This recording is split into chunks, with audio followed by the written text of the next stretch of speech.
board acknowledged the improvement we can make to Veterans Park by running a storm sewer line through the park. Those land development plans have been resubmitted. That storm sewer line through the park is on those plans. Andy and I are working through some language. Jim and I are working with the Little League to the proper orientation of that storm sewer line through the baseball field or to the rear of the baseball field. So all looking pretty good. Probably on your agenda for next month for some kind of consideration, but those plans are moving along. Recall last month, we awarded a contract to put some new storm sewer in Terminal Avenue. Plymar Contractors was a low bidder. Plymar is getting together all of their bid documents, insurance certificates and bonds and those kinds of things. We expect them to start that project in July. So that is coming along nicely as well.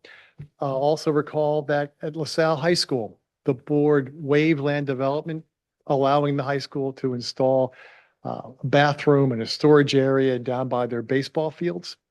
Having a pre-construction meeting on Thursday morning. I think the college, or excuse me, the high school is anxious to get started with that project over the summer and be wrapped up for fall. So that's moving along nicely as well. Other than that, I think the rec center is on tonight for a little presentation, but we've been working diligently with staff and the building committee and members of our community to put those plans together. Hopefully they're moving along in good order. Hopefully you'll be pleased with what you see a little later tonight. That, I think, is what I have for you all this evening. Barring any questions. Gotta be a record. Yeah, right, That's that's it. it. I don't have any. I noticed that people don't know that, like, hey, the world's about to. As soon as we get the agreements and the bonds, Tim reviews them and makes sure they're good, and we give a notice to proceed, then we'll notify them. When we have a better idea of the actual start date. Oh, no. Well, Yeah, a couple weeks ahead, we typically would put door knockers out and allow people the opportunity to understand what we're doing and kind of scope of work, hours, disruption. Obviously, you're not going to disrupt the whole street at one time. So hopefully we'll be able to give them good notice as to when the contractor will be in front of their home as opposed to down the block kind of thing. We haven't really had any big rainfall this spring. Knock on wood, thank you.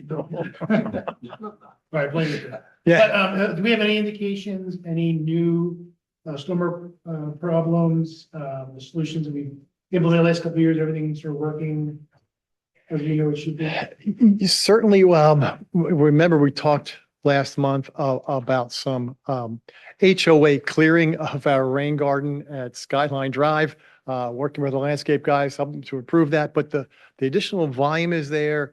The additional modifications to the outlet structure seems to be working. Certainly our basin over on integrity seems to be functioning pretty well. So, it's incremental, Mr. Lee, but I think there has been some improvement made to those drainage systems. Yes. yeah, we haven't had the big rainfall event that would really test everything. Yeah, that would go. Hopefully it doesn't happen. But But go into the inlet, we have the inlets of 3, 4 feet high. Yeah, exactly. Skyline, Mm-hmm. so that would be, that's a drop over this one. Yep. I wouldn't worry, Mike. I think, I don't think we'll get any severe storms. No. We've had in the future. 7:05, May 11th. Beautiful.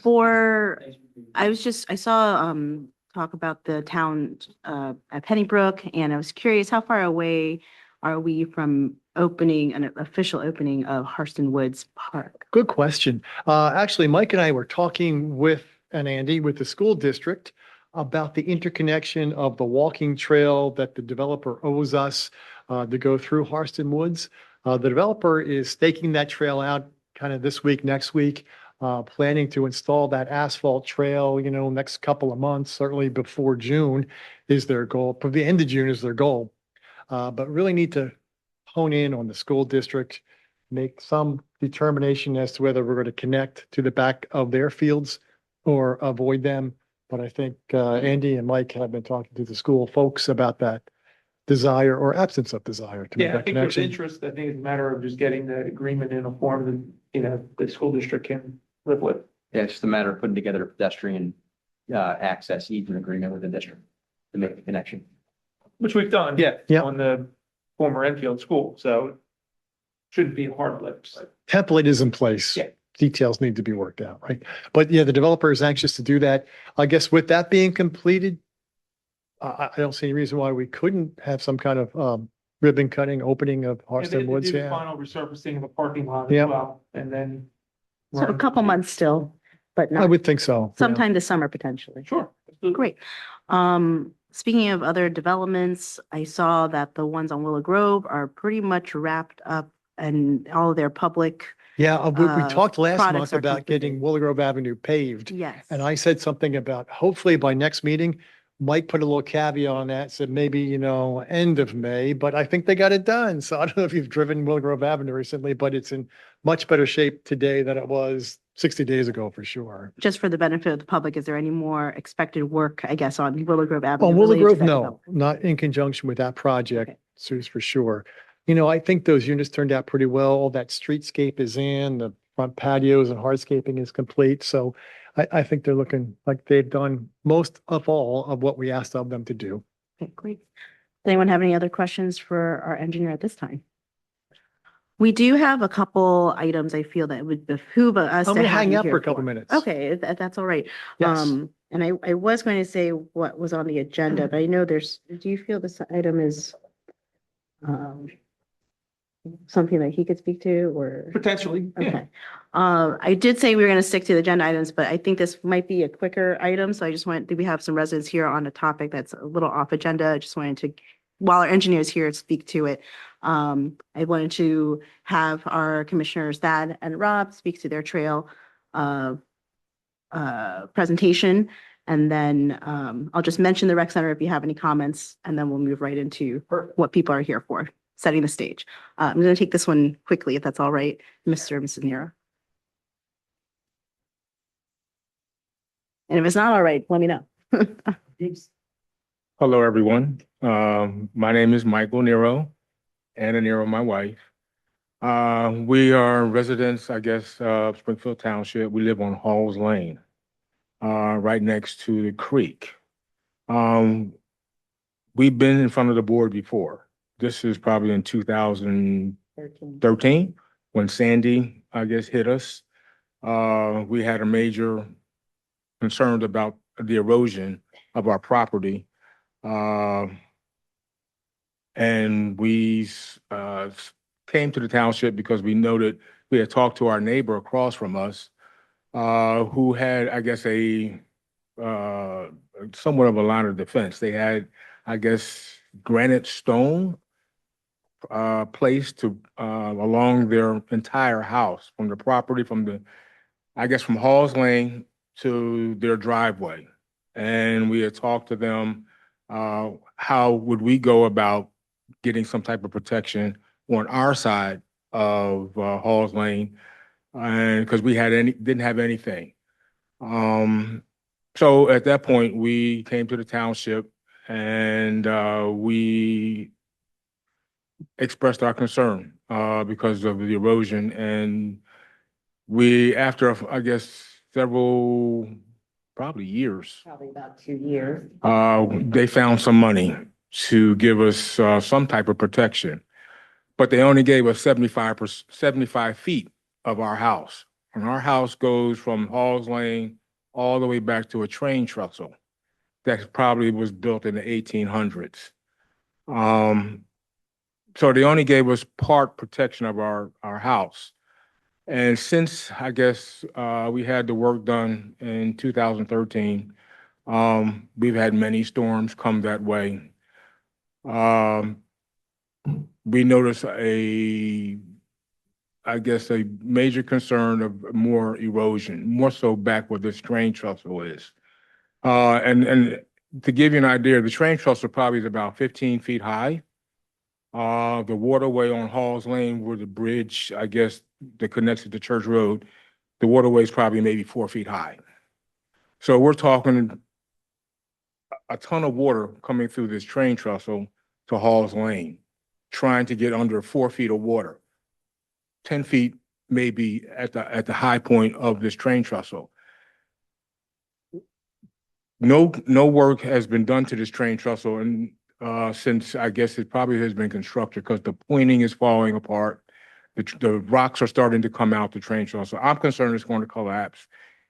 Kids play in there, the train trestle, and I guess the floor bed, probably has sunk maybe 4 to 5 feet. And it looks like a crater is on the moon. And there's a lot of debris because of all the storms that we've had. A lot of the trees, roots are showing at this point. I would say maybe 70% of the root of a tree is showing. I'm concerned it's going to collapse. It's going to fall on our house, neighbor's yard. Since we've been in this house, it has flooded twice on the other side of the creek. And we've had neighbors that actually have moved out because of the flooding issue. My concern at this point is that the roots of the trees that are going to collapse. There's several dead trees lining the bed of the creek that will never fit under that 4-foot clearance on Halls Lane if they get washed into the creek. Excuse me, can you just tell me your address so I can look it up on? 616 Halls Lane. So our concern at this point, the work that they did in 2013, we're starting to notice since all the floods that we've had, since this wall of 75 feet has been built, it's starting to erode. It's starting to collapse. We were told that when we had this 75-foot waterway, granite stone, I think it was 75,000 tons of stone that they lined the bed of our house. It's starting to sink.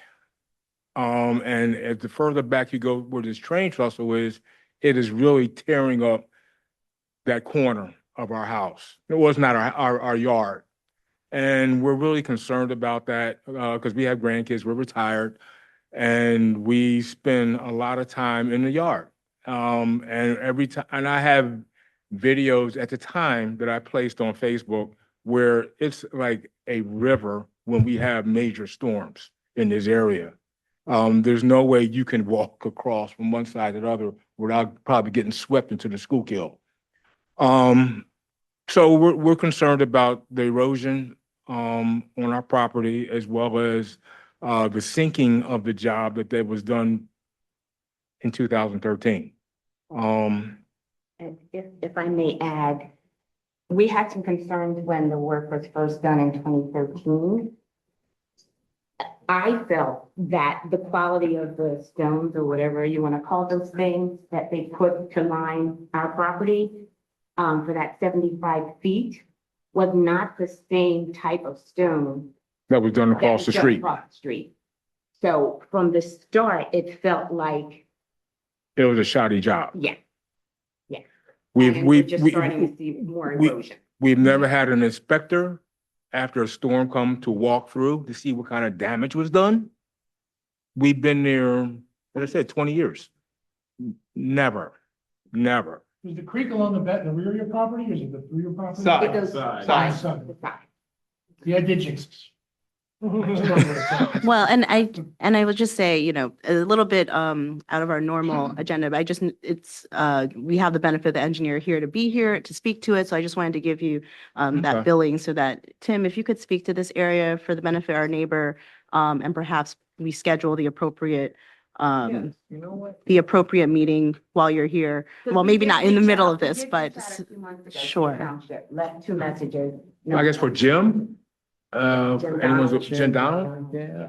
He's been out to our Maybe I can property. stop by and say hello. Done. Yeah. Yes. Mike, can you, It- it's if you probably- would give me your, Yeah, no, so that was one of those state grants that we Yeah. got that protects the structure, the Yeah. house structure and not the property per se. So you'll recall that there was a Yes. gentleman from the state that was Yes. involved in there. That's where the grant funding came Yes. from. We were basically just a conduit to get the work done, through the awarding, the bidding, and our township engineer was involved along with the state engineer. Mhm. So, that was just to tee it up for Yep. Tim's benefit because he wasn't the engineer at the time. Gotcha. but very familiar with some of those programs and some of those conversations. But if I can get your phone number, I'll give you a Sure. buzz. I can stop out this week. So Mike, yeah, go ahead. 215 Fabulous. I don't want you to have to give your phone number out on the public mic. But thank you. But feel free to stay and speak. Get a social security number. So thank you for everyone's patience on that matter. Before Tim leaves, I'm going to queue up our commissioners, of course, Thad and Rob, or Commissioners Goldberg and Kirk. I think we should probably touch on your topic area briefly, to the extent that you need to get to our public comment as well. So I'll take your feedback on how you want to do this. Sure. Yeah, I mean, I guess we can introduce the topic, to the extent there's any public comment. I think there may be on this, and also get the engineer's perspective always with us. As you know, Commissioner Goldberg and I have been working on getting the board to at least begin a discussion with respect to the Trails and Connectivity Plan that was adopted by the board in December of 2023. I know most of those who are here were involved at the time. Commissioner Goldberg and I were not. I will confess that I only recently first read the plan from cover to cover for the first time. And for anyone who's interested in that kind of thing, I certainly encourage them to read it. It really is a very fascinating and exciting document. And I think it's a really great aspiration for our township. It connects with a lot of things we've already been working on, particularly with the Walnut Avenue project. There may be other things as well. For example, Tim just mentioned Parson Woods, the extent that that's something that would potentially tie in ultimately. But the goal of bringing this up now was not so much to settle on any specific projects to be done, but rather to have a discussion among the board about, and of course with the public and with township staff, regarding what we can do to further implement the plan and make more progress on that to help our township become more of a walking and biking friendly place with less reliance on motorized vehicles and more human powered vehicles that would make our township, I think, a little more welcoming, a little more safe for pedestrians, for bikers, for everyone, and generally just more enjoyable for people that are into that kind of thing, which I think the surveys that were done at the time showed that there was very, very high interest in that sort of thing in the township. So I don't necessarily have a specific presentation. There are some materials in the packet. It's just sort of some general things. I think you can look at that plan as not only a list of potential projects, but also as a toolkit for different types of work that can be done in different areas. So the idea here was just to kind of kick off a conversation and start to sort of highlight this, bring it to the forefront, and see how we as a township can start to make more progress on what I think is a great plan. Some of it's already underway, some of it's already been done, but just to shine more of a light on it and bring it to a point where we can bring it to more fruition. Go ahead. Yeah, and what I would like to also frame it as, like you guys know, I ride my bike to as many meetings as possible, but everybody who rides a bike, that's one less car on the road. And everybody is upset about traffic in this township. So the more people that can walk and bike, that's fewer cars. Secondly, when, those of you who know me know I have a dog and I'm always walking the dog. And the constituent requests I consistently get are, can we get mid-block crossings, say to Cisco Park? And, can we get more sidewalks on some of the roads where it's hard to walk with new sidewalk? So everything, there's, that's informal, but I really do, think that there's a good audience and constituent base for this as a service. And the other thing is, it's not an organized group of people. We do a lot of work for organized sports here in this township, and organized sports are great. I love what you guys do, but by nature of you being organized, it's easier for you to advocate for what you need. But the bikers and walkers are not organized per se. They're this diffuse group of people who want to just have a nice place to live, and they haven't been organized into a group that can come and advocate in the same way that organized sports can. So I'm just saying, trying to bring this to the fore as something that we can do to help our constituents. And to that point, I think, rather than looking at, specific tweaks that can be done here or there, oh, that street needs a sidewalk here, that street needs a crossing here. Let's look at this in terms of this plan that's already been adopted. And look at it as more of a systematic thing where we're not just benefiting, one particular block or cluster of houses. We're benefiting the entire township with a public good, a public resource that's there for everyone to be able to enjoy and to connect different neighborhoods of our township. As you know, this is a little unfamiliar from a regular format in the sense that we're merging the township engineer's report and a topic that's topical to the engineer. I wanted to bring it up on the fore to highlight it while you're here, also to comment on any pieces of that you could speak to as the engineer. Specifically, we've previously talked about things like a sidewalk priority plan, different ways to handle crosswalks. I think these are large ticket items, if you will, that's going to take a lot of time and energy that we may not necessarily vet out right now in the next 5 minutes, or even later tonight when we, maybe have a more in-depth conversation when we get to that in the tab. It's Q for anyone's curious. Just wanted to gauge your Yeah, you know what, when I knowledge hear about here. these kind of projects, I'm reminded of JFK when he was talking about going to the moon. And he said, we do not do these things because they are easy. We do these things because they are hard. And that's been my experience with trail projects and sidewalk projects. They're not easy. There are a lot of individuals who are involved, easements to be negotiated, people's front lawns to be taken. It's hard. But typically the end result is a really beneficial project for the community. And so as long as we're going into this project with open eyes to understand that there are some heavy lifts ahead of us in order to get from concept to fruition, if we're all on that same page, I think it's really a worthwhile endeavor, but going in. And to that point, Kim, I think part of this, as we get started doing this in a more systematic way, and tasking some of the township staff to be looking at this, some of the legwork, I think, relates a lot to prioritization. And that involves what's going to bring the maximum benefit to the maximum number of residents, as well as what is feasible in terms of cost, what is feasible in terms of areas that the township itself can control, as opposed to those where outside agencies like PennDOT or SEPTA or whatever it may be need to be involved. So part of the thought is, can we identify what I'll call low-hanging fruit in terms of things that might not be a huge cost, might not require a lot of particular coordination with outside agencies that would deliver a benefit. And honestly, a lot of that work was already done. There's an appendix to the plan itself that lists a number of different potential projects and looks into all of these things. So I think one thing we need to think about is prioritization, and which ones of these can deliver a great benefit at a relatively low resistance. Agreed. Yeah.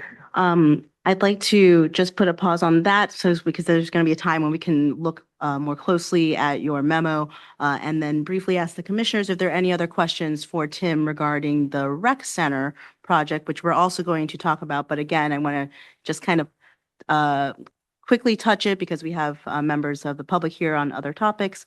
But while Tim is here on his clock, be sure that we ask the questions that we want to ask. Anything for Tim? Does JFK play into that one too? Yeah. Maybe we'll do it at another time. Anything specific for Tim at this time? One question, I don't know if it's specific for Tim, but regarding the potential for solar at the new rec center. I know there was talk about when, if that goes on, and I'm just thinking the timing, like we saw with the other project in terms of the tax credit.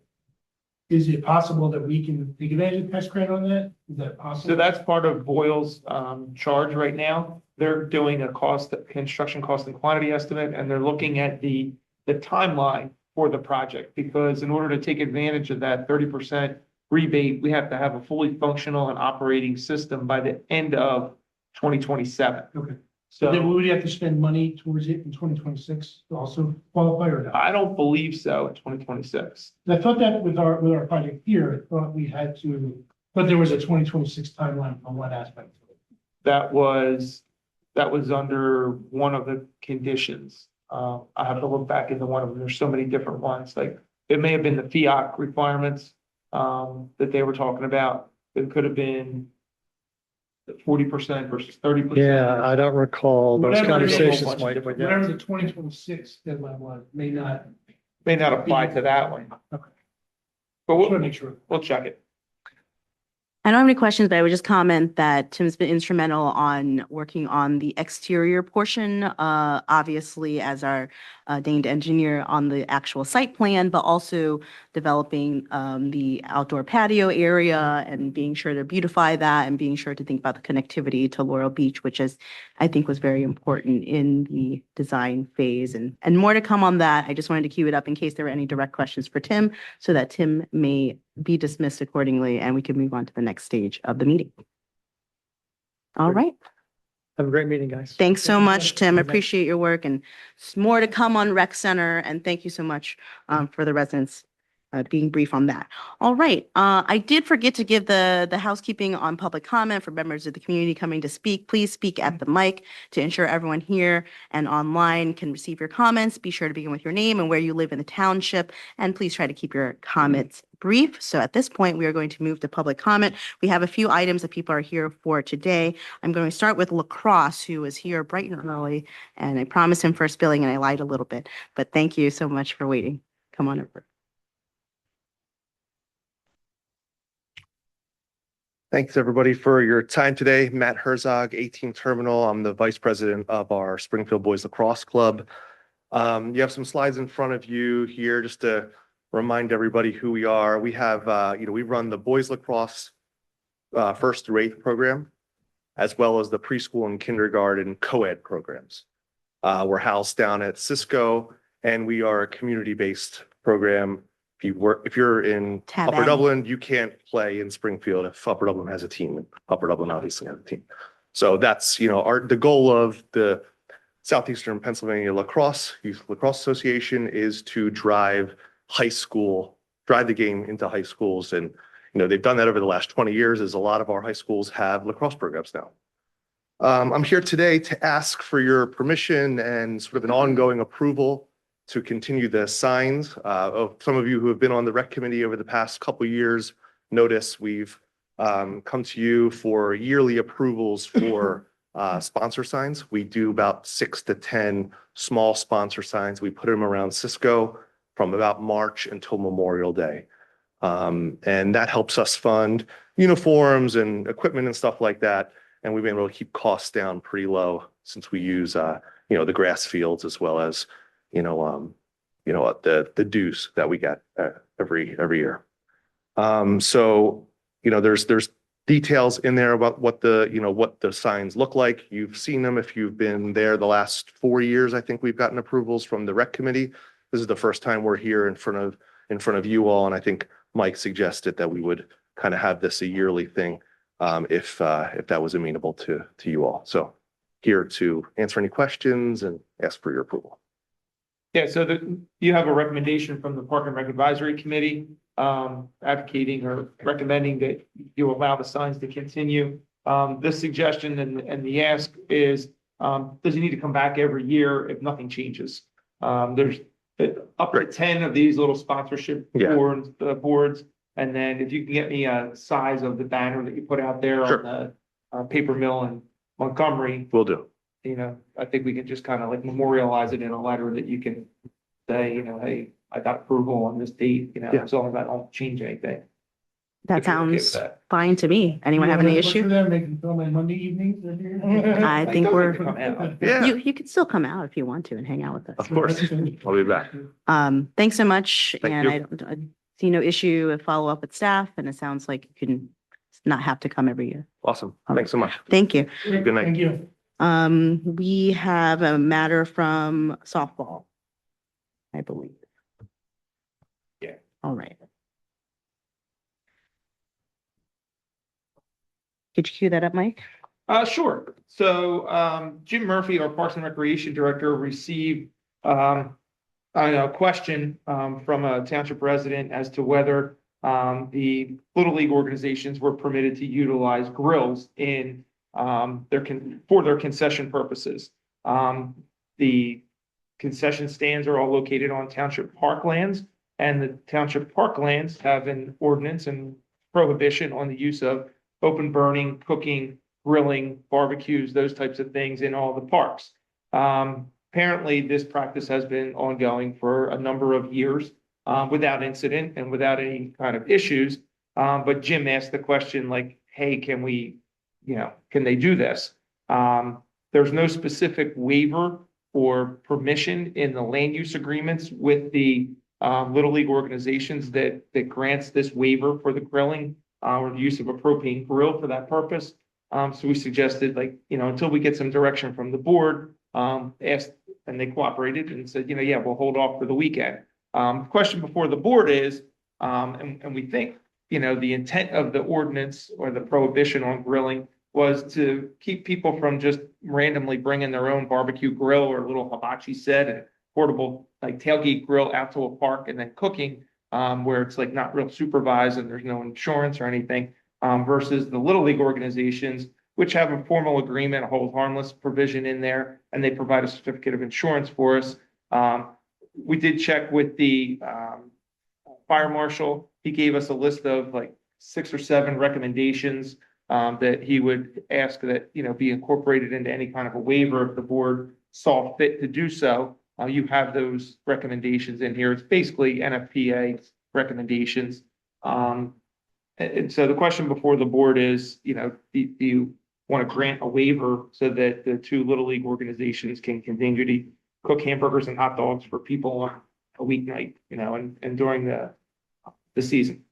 Before we speak to it, is there anyone here to speak on this matter or have any issue with the waiver? Jeff Cooper, Springfield Little League softball president. I think Mike set that up perfectly. I'll just say, what do we do with the funds from Snack Bar? We put them right back into the league. I think a lot of you are aware we made a significant investment to drainage at Veterans this year. That has worked out really well. There's actually grass growing in the back left portion of the property, so I think we're all happy about that. But hot dogs and hamburgers, I know it's like a funny topic in a way, but that it's the biggest net items for us from Snack Bar, and we're taking that money and putting it right back into the league. But I'm happy to answer any questions about what we do there and how we do it. And I would say to that point, Jeff, and I happen, for full disclosure, to be a softball parent myself. I can say that in addition to what you say about, that being a source of funds, it's also what I've seen in my experience is that a lot of families are actually relying on that for their weeknight meals. They're coming straight from work, need to get their kids to softball or baseball, and they're going to get a hamburger because they don't have time to go home and cook. So I'd say that's another good reason for it. One question I did have, Mike, in terms of the communication that was given, was that made both to the softball league and to the baseball? I think Jim was only talking to softball league at the time. Correct. I'm Jackie. Please come to the mic. Thank you. Hi, that is correct. My name is Jackie Eckhoff, and I'm here on behalf of Springfield Little League Baseball. While we were not reached out to by Jim about this issue, we do stand in solidarity with Springfield Little League softball and would ask that whatever amendments might be put into their land use agreement, we would be able to have the same. I was just going to confirm the same, that if we're going to, first of all, I don't take any issue with the waiver. It sounds like as long as it's meeting the appropriate safety protocols that the township approves. Plus, we know you carry insurance, and we know that you have a special license and relationship with the township, an agreement to do so. That we just be sure that it's incorporated for baseball's purposes as well. Yeah, that would be that's the ask, is for both organizations, and I would communicate the same thing to both in the same manner. Fabulous. Any other questions or comments on this matter? Sure. If we go ahead with the grill, can we just ban boiled hot dogs? So long as you do not bring, Boiled hot dogs and ketchup. whoa, let me be a child, okay? Can the waiver include a deep fryer? Are the leagues interested in a deep fryer? That's gonna be problematic with the fire marshals. Well, let's just stick with what we're waiving, one thing at a time. And then the other point I would make is, if we are gonna grow hot dogs, we grow them a little bit longer. We can do that. If it can be speeded up on the grow, they got called. All right, well, it sounds like there's no issue with the waiver from board side. It seems like just needs to be executing the appropriate documents. I'm just gonna communicate it by letter for Sure. this year, and then we'll incorporate it into your land use agreement for next year. Fabulous. And so you're good to grill as of this moment? This moment. Okay. I All think right. so, That's my right? question. Thank you. Okay. Call them now, put the dogs on. You're good to go. Thank you so much. Appreciate it. I have here basketball. This is Matt Paul basketball tab, close to the one that we were just on. The boiled hot dog, I just have to comment, I didn't have anything but a boiled hot dog growing up, so I still appreciate and prefer a boiled hot dog with mustard, but grew up in a row home Let it be known that Mr. Paul in prefers Northeast boiled hot Philadelphia. dogs. And to segue, Gigi's donated hot dogs for our summer league just 2 years ago. They sat outside and handed out hot dogs. So our hope is this year we're going to do a dollar dog night. And I don't know if I need permission, but we were going to have bring your dog to the park as well. So dog and a hot dog. We'll see how that goes. This is tab O, everybody. Yeah. So my name is Matt Paul. I live at 1102 Hunters Lane, lived in the township since 2007, have worked with the township since 2010 with the late, great Charlie Caraba. Worked with the entry-level introduction to basketball program here at Enfield, a really successful girls program that I was really proud to bring to the township. At that time, there were no travel basketball teams in 2010. So for those that are involved in youth sports here, I'm really pleased that we have multiple levels for teams now with the girls. I have a 16-and-a-half-year-old daughter who's driving in the township. She's gotten a lot better since we started, and she's on her own. And a lot of her friends, grew up playing, local, I call it, basketball, just because we offered it. She had to go. But we have grown our girls program year after year in the summer league here. So our summer league, this is our 6th year at the Orland Courts, and we want to keep going. The reason why I'm here is because we need a variance from the township and your permission. We went through the Department of Rec Advisory Board, and explained sort of where we are again at this point. This time of the year, our registrations, we only have 50 kids signed up at this point, which is not that unusual. But we haven't pushed the marketing as like we will once we get approval, but people have been lined up to play in the league. This year, we want to grow the league for our high school age kids. As I mentioned, Mike Finley, who's 16 and a half, she's no longer a player, but she now coaches and helps us referee. But my 8th grade son, Richie, he will have aged out if we kept the same age requirements. So we didn't have a high school division over the last couple of years. We kept it to 3rd through 8th grade, but now we want to expand it to the high school level kids, of which we think it's going to be very successful for both boys and girls, and have it as a single sex program.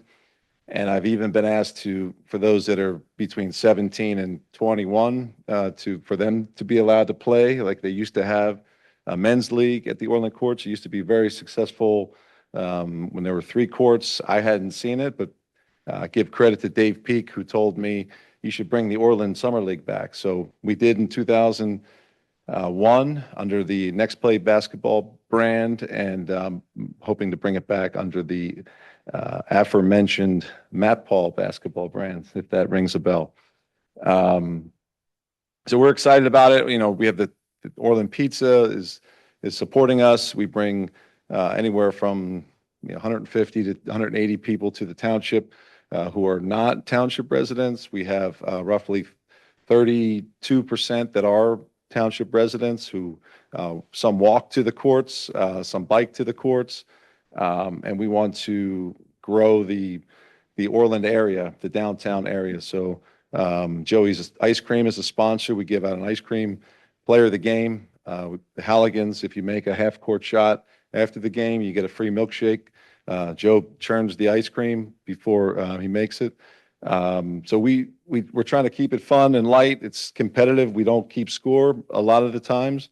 And we want to grow what we're doing and continue to support the township. So asking for permission, and if there be any questions, I'm happy to answer them. And this is just a reminder for anyone who's wondering why he needs permission. It's because we have a policy that we need at least 75% of township participation for folks doing projects like these.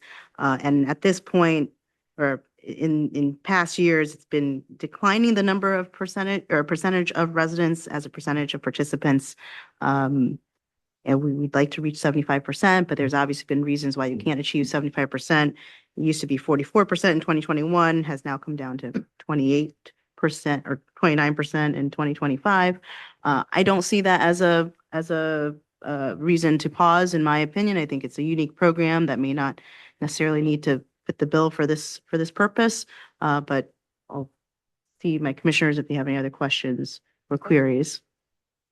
The question, we're looking at the percentage, but do you have any numbers on like the absolute numbers of township residents taking part? Like, Yes. Are they growing? So the girls program has grown. There's 70 girls that played last year. The percentage of boys has dipped for us. I believe it was 110 last year. Initially, we only had 150 kids in the program, so we had as many as 300 in 2023. Other sports are competing at the same time. Travel baseball, people wait and see if their kid makes the select team that plays and travels all spring. We are incentivizing township residents, and we'll be doing a post. They get $30 off, only township residents to sign up. I do think the high school age division, because so many of these kids have aged out of it, we constantly have to, find new customers. And because we have a for-profit business in the other areas of the, Chestnut Hill and the surrounding areas, LaSalle College High School, we have this base of people that comes to us on a weekly basis, nightly basis. So we want to grow what we're doing here. We want the Springfield Basketball Club to send more of their kids, especially the girls. The higher level kid, may not think of us as, high level enough, but now that so many kids have played year after year, we have great retention. It just so happens that, kids can't do everything, in the summertime, vacations and what have you. So our numbers township wise are going down, but I'm hopeful that we won't turn any township resident away. We're not overbooked or have that much demand. And we have a Monday night that we've allocated for rain nights, of which we got rained out probably 5 times last summer, which was odd, going back to the storm water management. But we're going to do everything we can to make sure every township resident knows that this is for everybody. We give scholarships out for those that can't afford it and have done that since the beginning. And we also want, kids to go to the courts as a positive place. I'm hopeful for my own kids. It just hasn't taken, as much. There are kids that play on the weekends as they drive by, but not like when I was a kid growing up, and it would be an every night thing. Now we have to have it more organized, I unfortunately. had 2 questions. One was whether you had scholarships for those who may not be able to afford it. And then in a follow-up, it's a question and a follow-up. Do you post in other languages? I know there's a lot of Spanish speakers in the neighborhood, and I did a project over there, and posting in Spanish really helped to encourage participation. And so might I suggest some of the flyers being done in Spanish, particularly in that neighborhood, to encourage people to come out, and maybe also the scholarship opportunity being defined in other languages as well. And I don't know what other languages are out there. I don't want to limit it to just Spanish, but that could be helpful. When we started the foundation 2 years ago, we went door to door in the apartments, in across the street, and we had a lot of great success stories of kids who were visiting, the grandparents for the summer and played. So we offer scholarships through the foundation for other things, but this summer we will be sponsoring as many kids as possible. The language barrier I hadn't thought of, but we're going to use every resource we can to get to 250 kids in the next 4 to 6 weeks, which is we believe it'll happen, and we just need to invest the time and money into the marketing of it. So. Great. Well, I think it's a great program. I appreciate your hard work on this, and I do appreciate you actually coming here. Unlike, I think, the signage at La Crosse, it is nice to hear what's going on with this program and hearing that we're trying to encourage as many residents to use this resource as much as possible. Any other comments on I would just basketball? add, like, it's nice, but it's like Matt said, it's been there a few years now in the summer, and it's nice seeing how robust those courts are, during the summer and the lights are on, and Orland Park is unique because there are businesses right there. I'm sure the pizza share, it's not just a sponsor, but they benefit from for people to get in there and get a soda and a slice of pizza. So that's great. And Matt, maybe you could just comment on how you handle trash and just clean up. Good question. Initially, 4 years ago now, maybe it's 5, Jim and I did a public service announcement about the playground and also announcing that the league was back. The trash initially, having gone over there with my own kids, had been pretty bad. A lot of broken bottles. After the weekend, the Monday night, there was a fair amount of sweeping up that I needed to do. There's been less and less every year. It depends on who's there before us. Sometimes there's kids in the afternoon and they'll leave their pizza plates and they'll leave their cups and just have really no regard for the trash cans right there. There's plenty of trash cans, but one of the things we do is we clean up before the program, and then we ask everybody to take their water bottles, and then every kid has their own plastic water bottle these days. So we make sure there's no trash afterwards, and it hasn't been an issue. The one thing I brought to the attention of Jim and also Jim was that the courts have really because we're getting more use out of them. It's becoming almost gravel-like. We asked to put some attention to resurfacing the courts because there's just kids fall, and if it's not as well taken care of, it's a deeper cut. Even though a couple of girls, talking to Rob Irons this morning, he reminded me of a couple of the girls that were tough, Band-Aid back in the game. But some of these injuries are maybe avoidable if the courts were more taken If you care would of. hold that note, Mr. Taylor, can you speak to that? That's in the works. I don't know Great. if Jim told you or not, but we've been soliciting actively for Oh, great. resurfacing quotes from a couple of local contractors, and we're aiming to get it done before the 22nd. Oh, great. Thank you. It's in the works. Awesome. Thanks for bringing it up. Anything else on basketball? Fabulous. Thank you so much. Seems like So we're everything's good in to go order. I with think the it's good to Waiver go. as in past years. Exactly. Thank you very much. Thank you. We're still in public comment, and I noticed Mr. Sokol is here, so I just want to be sure, since you're actually in the book here, tab L, wanted to be sure to address whether you wish to continue to serve on the Parks and Rec Committee and whether anyone here objects. Mr. Sokol says he would love to keep serving. Correct answer. I love it. Put him on the spot so he couldn't say no. And then I believe there's one more, Mr. Watley from the school district. He's our school district representative. Have you checked in with? Well, then we'll have someone check in on that matter. So tab L is also done. Now we're still in public comment. Are there any other matters that the public would like to speak on at this time? Whether it's on the agenda or not, please do.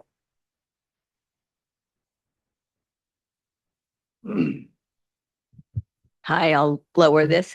My name's Loretta Dugan and I live on Erdenheim Road in Erdenheim. This is mostly a question. I was standing at an intersection with neighbors, intersection of Erdenheim Road and Terminal. And while we were chatting, a couple of cars came barreling through and there's no stop sign there.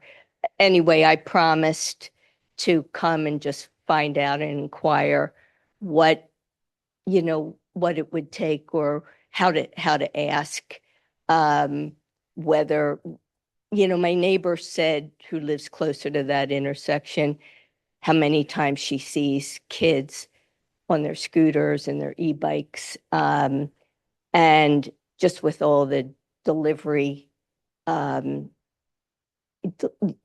delivery people that are rushing, because they're on time limited, that she sees a lot of near misses. So I promised to come and just find out what to do to even ask for one or.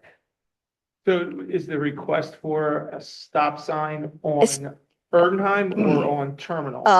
Terminal, On Terminal at Erdenheim? yeah. Okay, okay, and so is there not a stop sign on the opposing street at present? Can you picture it, Rob? I'm trying.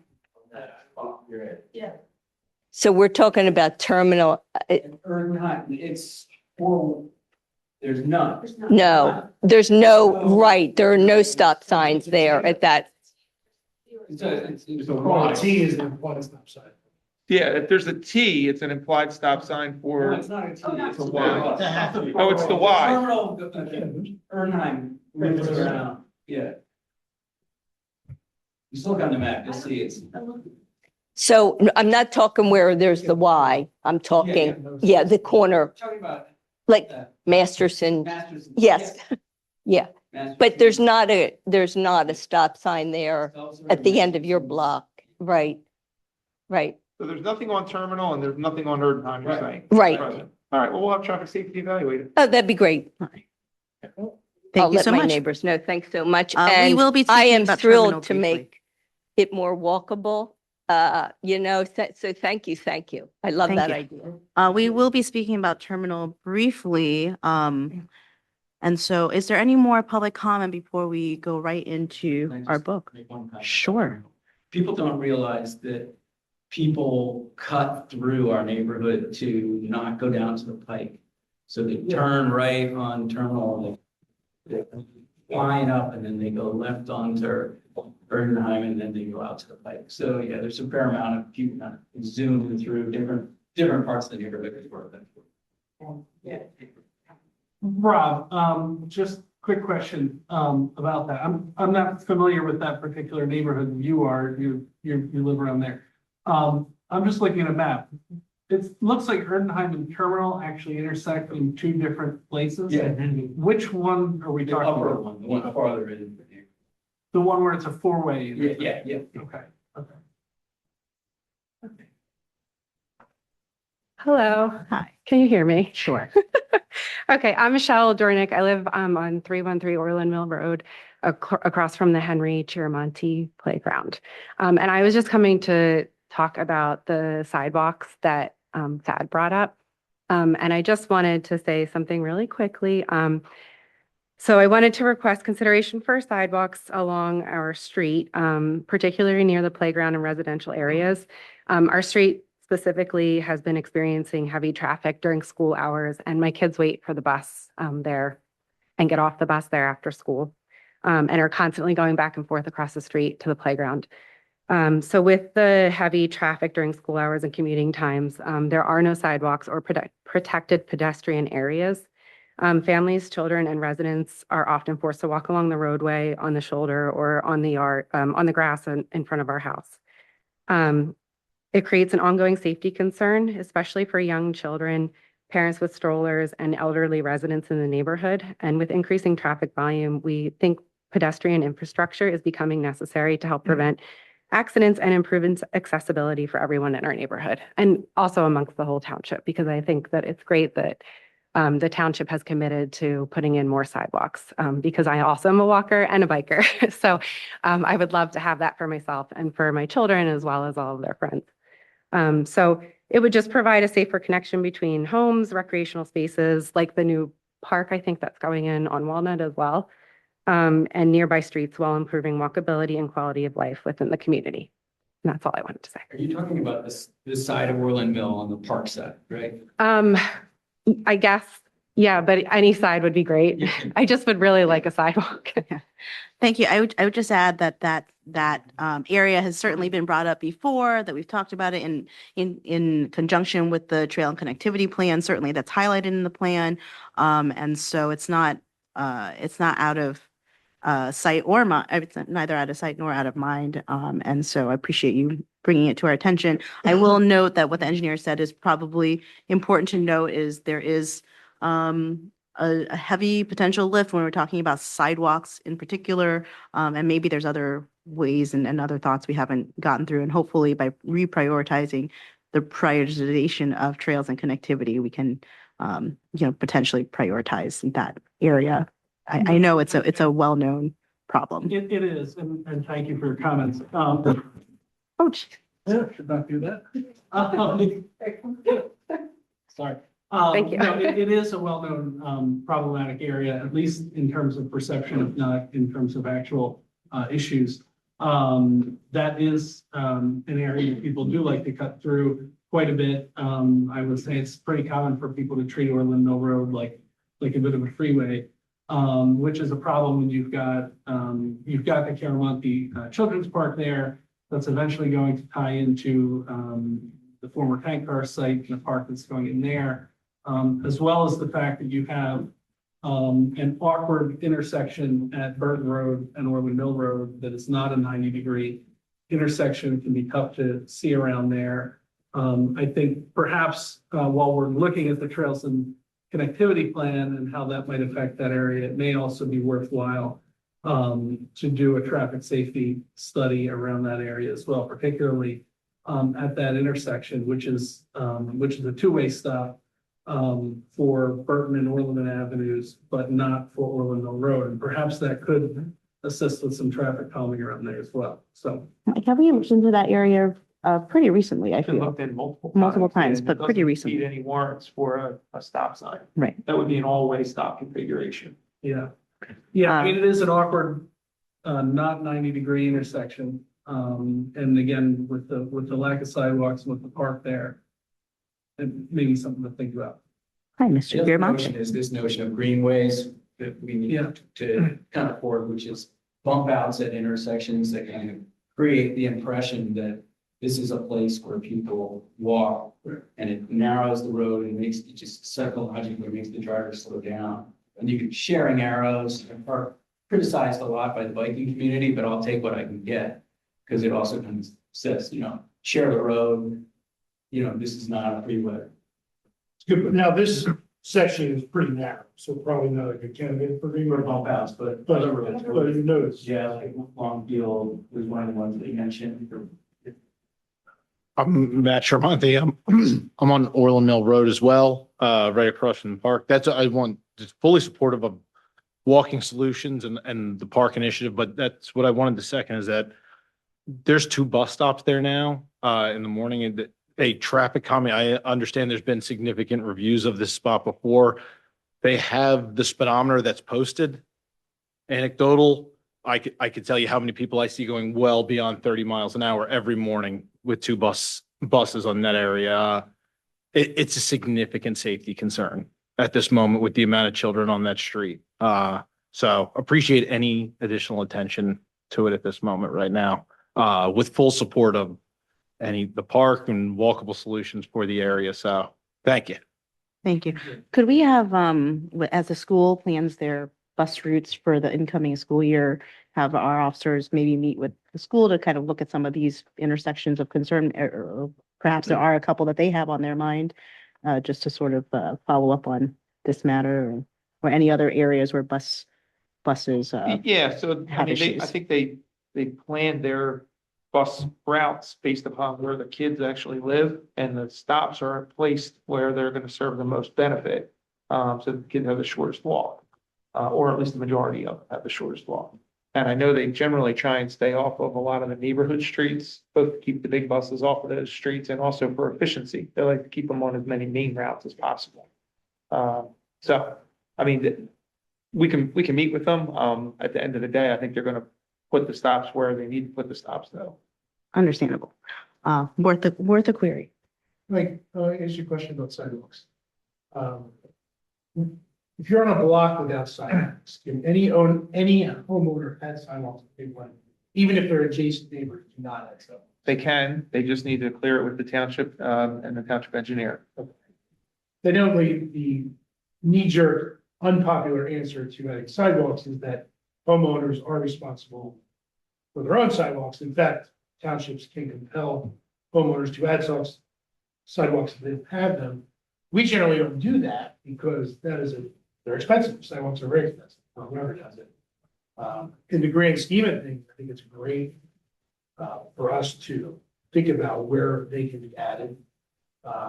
We don't want to go around compelling people to spend that money, nor do we want to absorb that giant cost too, because they really are expensive. So just something to think about, but in general, people should know that installing and maintaining sidewalks are a responsibility. Correct. Under the First Class Township Code, that they're responsible for the cost of construction if this board says that they're necessary. After a public process and an ordinance and those types of things that we have to go through that. And then thereafter, they're responsible for the maintenance of them, which encompasses everything from winter maintenance, clearing it of snow and ice, to when they ultimately need to get repaired, which they probably will at some point. The homeowner's responsible there as well. And that's some of the resistance that Tim alluded to earlier on, and the handholding that is necessary to put them in. Because, we envision a sidewalk going in on a flat front lawn piece of grass. A lot of times there's embankments and there's trees and there's a lot of disruption that has to go on in order to get the sidewalk in as well. It's the curb as well. If there's no curb, you can add it. Normally, you would add the curb. You wouldn't add sidewalk without the curb. Very few locations do you have sidewalks without curbs. The curb's going to be more expensive. Yeah, it's unfortunately too, right? Could be. By linear foot, the curb's going to cost more.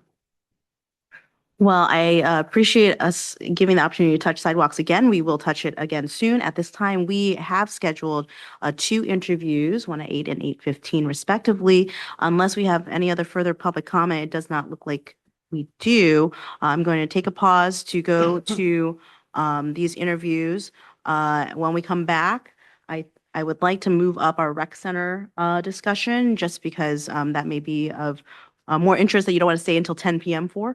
But just so you know, I don't suspect these will take very long, and both of our candidates are here. So at this time, public comment will take a pause. We'll do our interviews and we'll come back, do the rec center and tackle the book accordingly. No one has to leave for this. I don't believe, right?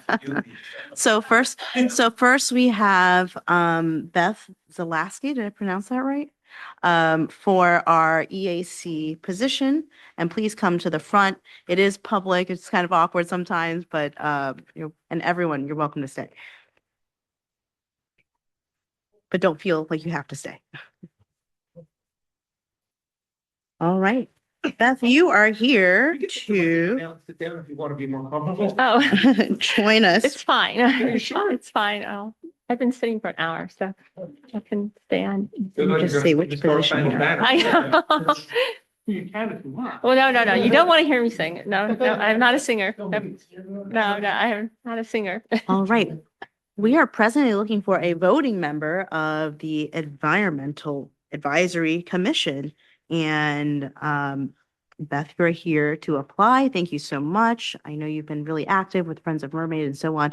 Why don't you just tell us your interest for the EAC? And then I don't think we need to go down the line. If anyone has a question, please feel free to go ahead and just ask. Oh, okay. So I've been active with the EAC since I retired in spring of 2023. And then fall of 2023, I was getting concerned. My neighbors were putting all their leaves in bags and taking them out to the street. And I was trying to talk, saying it's better to leave the leaves on the lawn or, mulch with them. And nobody was having it. So I went to the EAC and brought this up. And when I was there, I got the idea that I could write a little article, please leave the leaves. And the EAC was ecstatic that someone was volunteering to do some work for them. So I did that. And we actually used it a couple years in a row. They put it on the Facebook page, and then I think Jeff Harbinson sent it out. And because of that meeting, I got, I think Ron was doing his solar talk, and I we're doing so. I started showing up at EA. And that spring, we formed Friends of Mermaid Park, Chris Kepper and Patty Davis and I, and started to get more involved in projects. And while this was all going on, I met Chris Guides and Zeta, who were involved with the native plant garden. If you recall, back in I think it was 2018 or 2019, a native plant garden went in part of Delaware River Valley Keepers and a riparian buffer. But then there was all that work in the park and no one could get into that native plant garden. I got involved with that fall, 2023 and 24 with Chris and Zeta trying revitalizing it. It had really gone to weeds. It had gone to the weeds. And brought that along and have been caring for that. And then with Friends of Mermaid Park, working with the EAC, getting suggestions on the park. And Community Canopy, being a liaison with them, they're putting in, I don't know if you've heard of the Community Canopy project. You probably will next month. 4 or 5 different buffers, riparian buffers are going in. So just getting more and more involved. And along the way, Joy was saying, well, why don't you come on the EAC? And I'm like, no, I don't want to take on too much. I just retired. I don't want to get overloaded. And then finally she said, this would really be easier for you if you came on the EAC. So here I am. Beautiful. Thank you so much. And thank you for raising your hand. Yeah, I would just add that, I've been at PAC that is always contributing and bringing wealth of expertise to the table and commitment. And, we do also have, a letter of support from the EAC. That's a tremendous asset. Do we have any other candidates at this time? We do not. Great.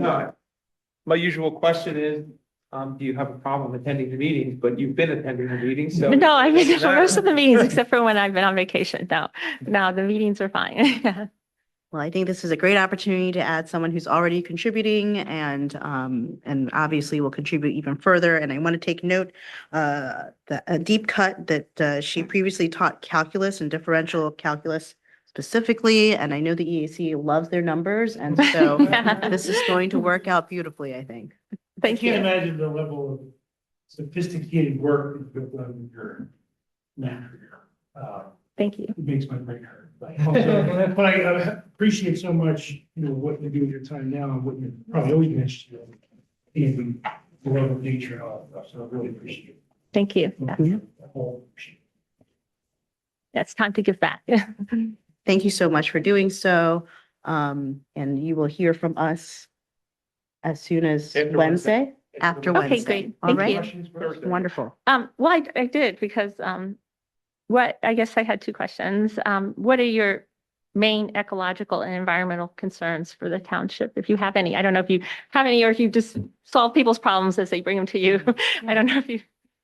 I would say on a bigger scale, I'll speak for myself. I care about air quality, water quality, the health of the planet, being green in the sense of more carbon dioxide being sucked in than we put out. So that's sort of like big picture stuff. By big picture, he means the whole planet. Efforts can we make to all those goals? We have obligations under the MS4 permit for all of our stormwater, and we have to spend a lot of money to, comply with federal and state law. That's important, like non-point source pollution is really important to control. Because people don't really focus on it as much as point source pollution, but it affects the city, it affects the tributaries. They're eutrophied in the summer. They're full of phosphorus, so you get all this algae. And when it decays, the dissolved oxygen level on the streams go down. It's not good for the whole ecosystem. The streams become. Yeah, we see that in Mermaid Pond also. We see a problem with that, the same problem too. So then I guess the other question I have, is there anything besides these issues, anything specific you'd like the EAC to work on? I don't know, people ever ask you that. We always seem to be bringing you things that we're working on. I think that that's going to come to you. I don't think we're shy about asking when when we have Okay. something that EAC wants to work on. And I think also the beauty of the EAC and the work that's there is there's so much agency there, and the individual contributors are so fabulous, like yourself, that, you know, we've taken the notes from you from that direction, and it's Mhm. always been aligned with our, I would say, goals and interests. And so there hasn't had to be a need of a direction per se. It seems very collaborative, I would say. Oh, great. And on that note, to answer your first question, I think there's generally a great interest in the collective benefit of individual contributors ecologically in our individual homes and our individual capacities and as agents of change as individuals, and much like you are now. So that's just to say that I think you will be that wonderful individual contributor, and it sounds like to help do the outreach to encourage others to do the contributions that they can as well. I'm looking forward to it. Issue with two-stroke, big problem. What was that? What was- Two-stroke, you know, all the lawn. Oh, maintenance yeah, stuff yeah, is yeah, yeah, two-stroke yeah. Motors, makes oil, the pollutants from it, really, Yeah. like, well, a two-stroke motor produces as much as a long car drive, you know. It's not smart. People should be using electric whenever possible. I realize that the township has to, you know, like industrial size applications have to use the gas powered stuff. But individual homeowners really don't need to. They really, people should be switching to electric. If Yeah, they have keep it, to use- yeah. Yeah. Well, thank you, Yeah, Beth. I would Go just ahead. add, like, one great thing I think BAC has done too is all of these initiatives and then dispelling the myth that being ecologically friendly also means a lot of extra money. And the fact is the EAC has proved time and time again that being more ecologically friendly is often the most, you know, inexpensive way to go. Right. And, you know, marrying those two things together, I think just gets a lot of the opposition out of the way, because it's like, you know, we've seen it with the electrification of our fleet, with the work that's been done to, you know, to now get solar up on this building. Like, these are all things that are gonna help the township, not only from an environmental standpoint, but it's gonna be reducing costs. It's tremendous. So I think more the UAC just continue to do that, the success will be tremendous. Yeah, the hybrid fleet, police cars saved the township $25,000 last year alone, so. A big deal. Beautiful. Anything else for Beth? Thank you, Beth. Thank you so much. We have a room. I was- Come every month? I was trying to entice folks to stay with like a fancy rec site discussion too, but that's all right. Thanks so much, Beth. And you're welcome to stay. You don't have to leave. You don't feel like you must stay either. All right. All right. Next up, we have, which tab are we on here? B. B. All right. B for board. Right.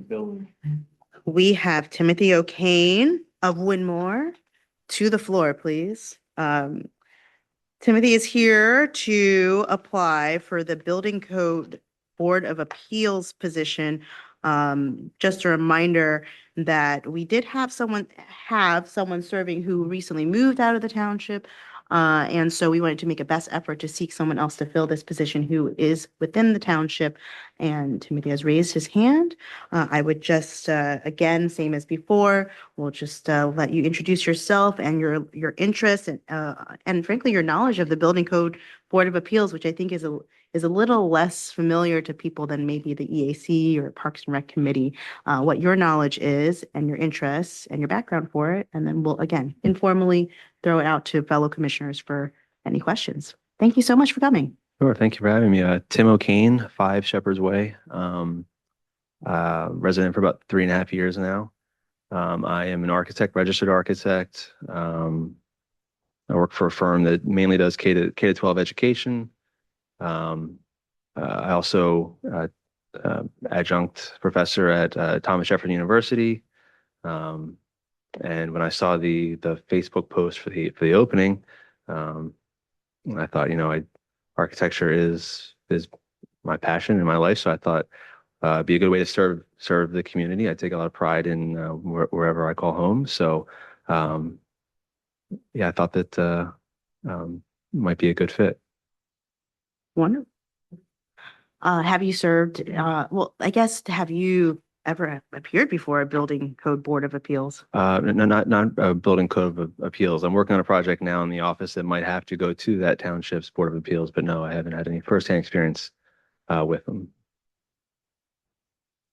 You work, in, your firm does educational design, so you do all sorts of projects, I assume, ground up new schools. Yep, mainly K-12 education, but also public buildings like this, fire stations, things like that. I've been almost 21 years of experience. Most of it's been education, but I've also done healthcare, single-family residential, country clubs, higher ed, you name it. I've probably worked on it from conceptual design through the construction administration portion of it. So I have a question. Yeah, would you have any trouble being impartial if you have neighbors kind of leaning on you about a particular issue that you disagree with them about? yeah, absolutely. I believe I could be. Yes. Yeah, because it can be tough sometimes. Yeah. Just, cluing you into that.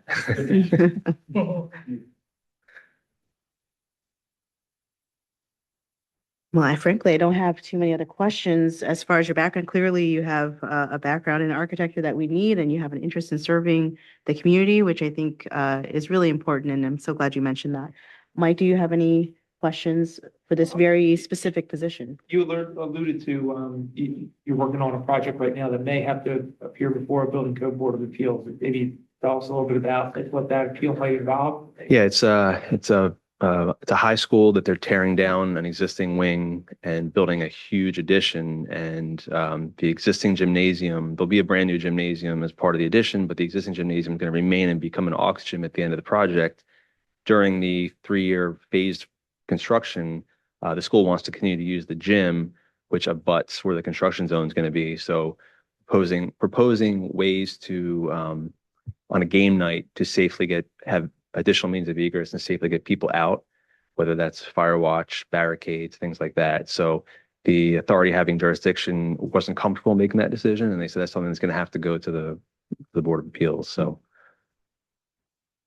Do you have an opinion on, my understanding is that a new code is It's been adopted. been adopted. Do you have an opinion It's the on? 2018 code, but it just got adopted. yeah, Do you have any opinions of anything within that code that you wish were more modernized or had been considered that could be adopted in a future code update? no, I think the 2021 code from a energy point of view, I think there's a lot of improvements. There's a lot of thermal break requirements, insulations, obviously more insulation in the energy code, but thermal breaks were keeping the envelope from,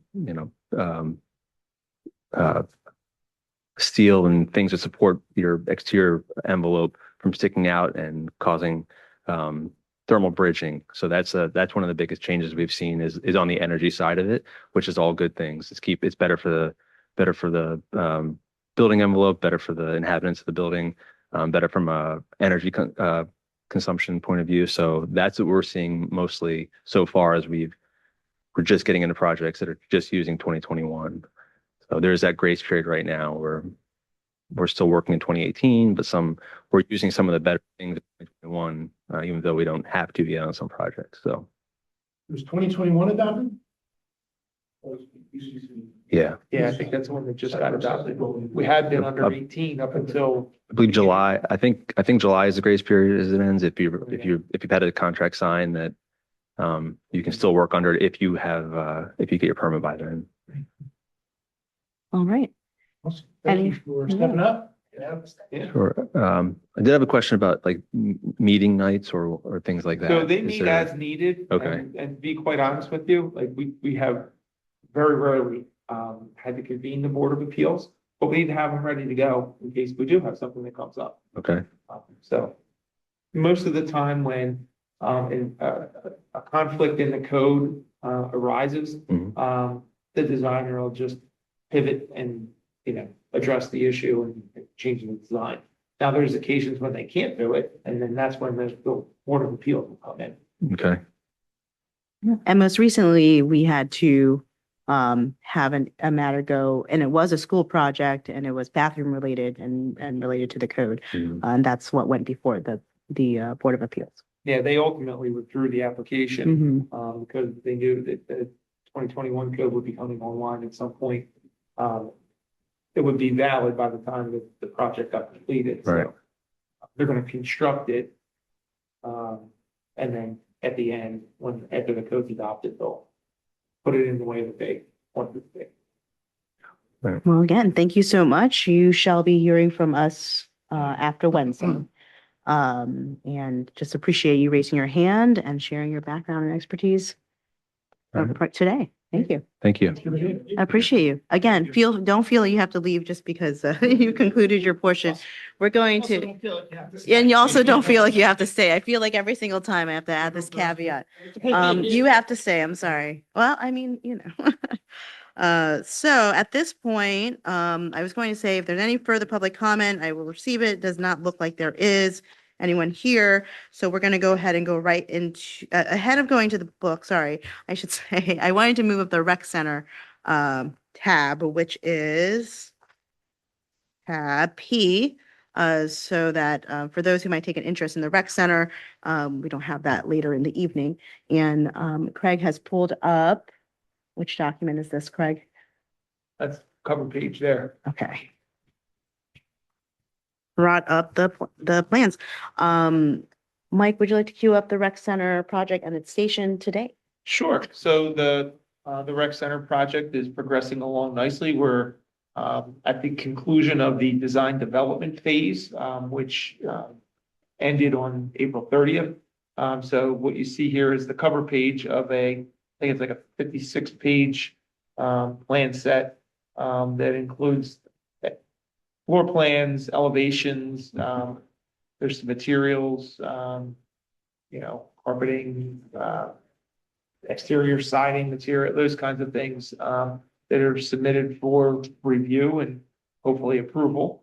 The project got off the ground when we started to see the need to make some significant improvements to our existing facilities, which date back to the 1960s. And previously served as an elementary school gymnasium and a former church worship hall, both of which have been in use now for, almost 10 years. In the case of the gymnasium for our township recreational facility.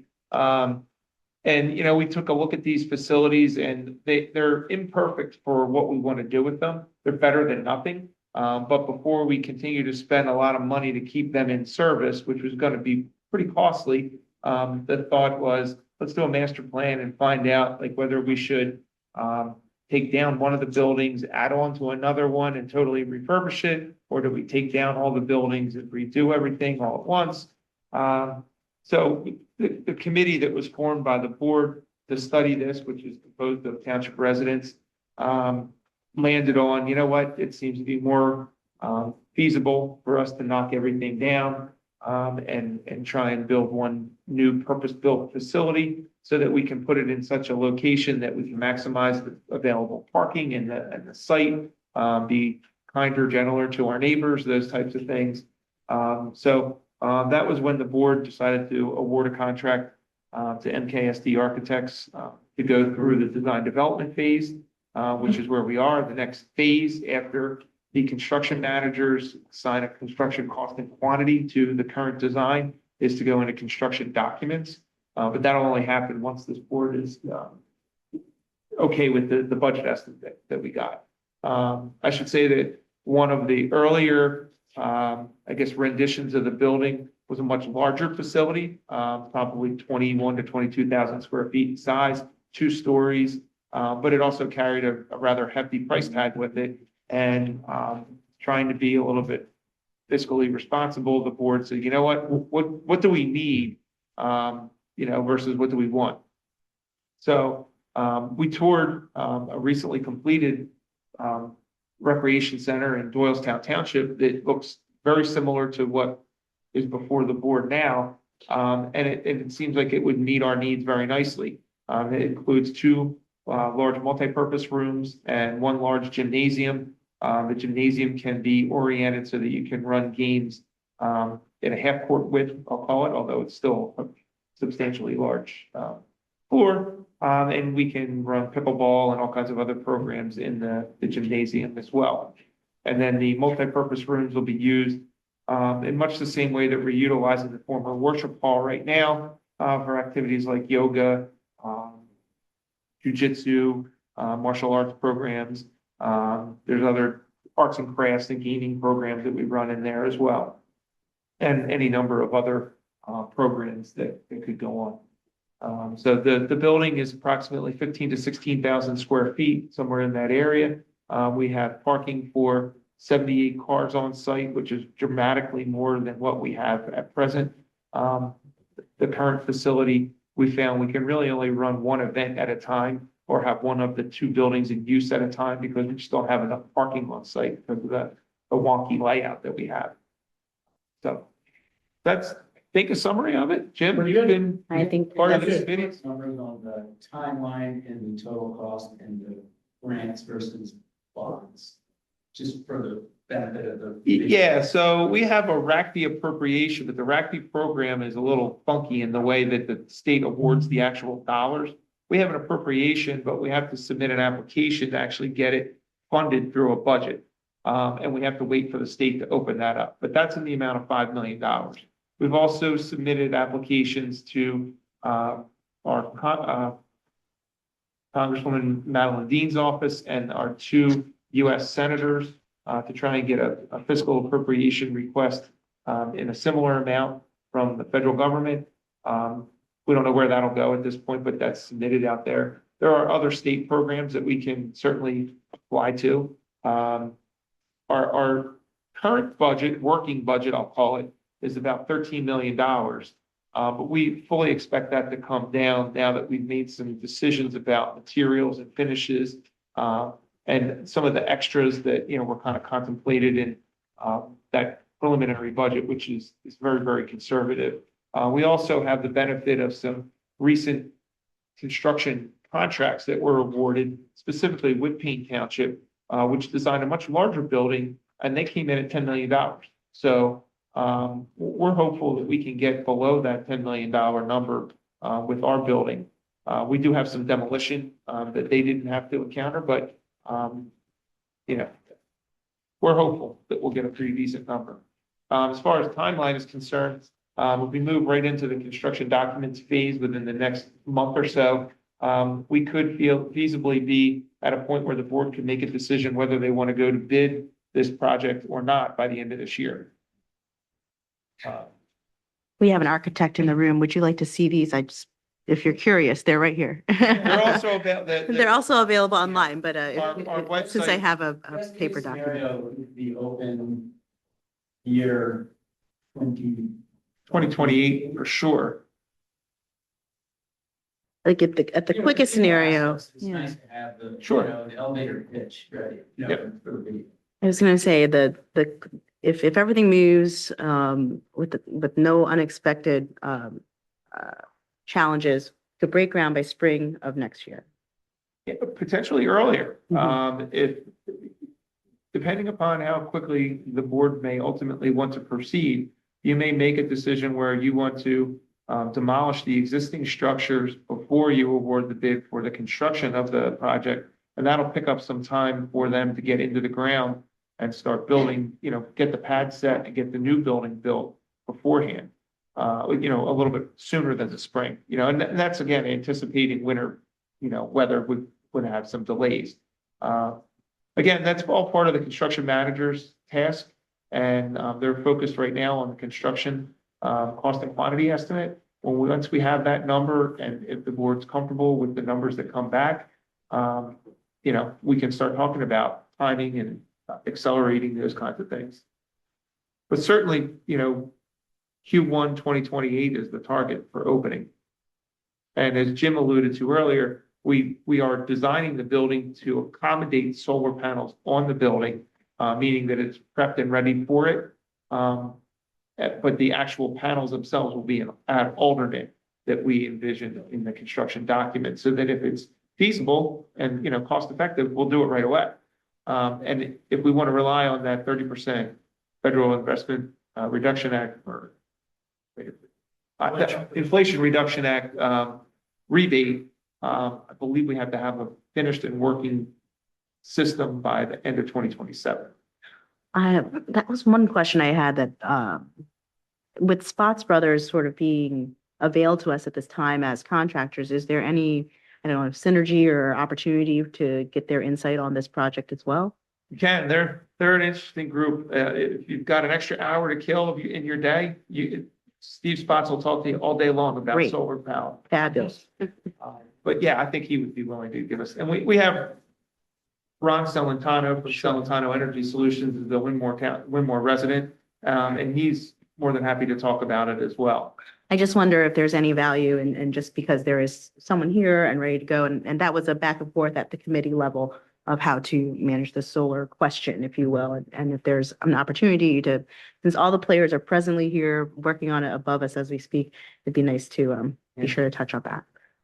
It sounds to me that I think the feedback required is really on design and other matters for the commissioners who haven't been, Jim and I have been steadily attending all these meetings for these past couple of years, and you may not have had the benefit to have seen or inquired about the design side.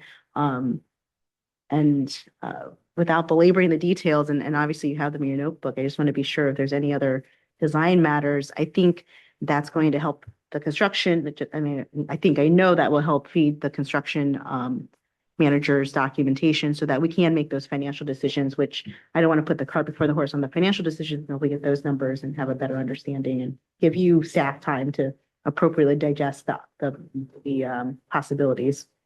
But so going to design, look, maybe we can just go through some of these spaces briefly. Obviously, you have them in your notebooks. And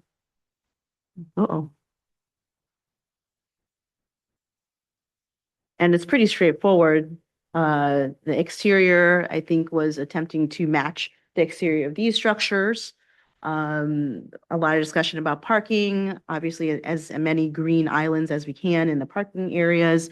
And a comment, there's one major element of parking that people should know, that there will be an emergency egress on Pleasant, right? Pleasant?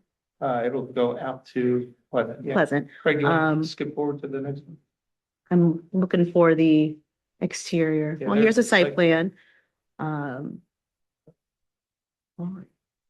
We were good right there, the one with the green on it. So the building envelope continued to be moved around to accommodate a lot of the technical elements, water rooms and electrical, potentially extra pads for generators. Discussion, as you heard me reference with Tim earlier, about how to do the exterior connection, and we settled on a patio as opposed to, at some point, there was essentially a 3-season room type of discussion with the open garage doors and things like that, but felt like we could accommodate that with a patio. One element of this that should be noted is that the playground, which originally, I think, in my perception, was going to be a part of this project holistically. I think we talked about sort of partitioning that off so that when we have an understanding of the costs, that we can tackle the playground as a separate, we'll call it sub-project of the greater rec site, and to help improve the connectivity. So if anyone has questions about, hey, what's going on with the playground, it was never at any point in time discussed that we're going to remove the playground or remove a top playground, but we know that that playground is at end of life, just like these buildings are, and that we wish to tackle that as well, but may not be prepared based on the costs yet. Again, referencing that big dollar number that we originally got, which was $20 million, by the way, that maybe we needed to take that off as a sub-project. Just again, for the benefit of the commissioners, we want to just quickly breeze through the exterior. And I guess the benefit for the public. I know it may seem like this just sort of comes out of nowhere for members of the public, but it has been worked on diligently. The meetings have been open and publicized.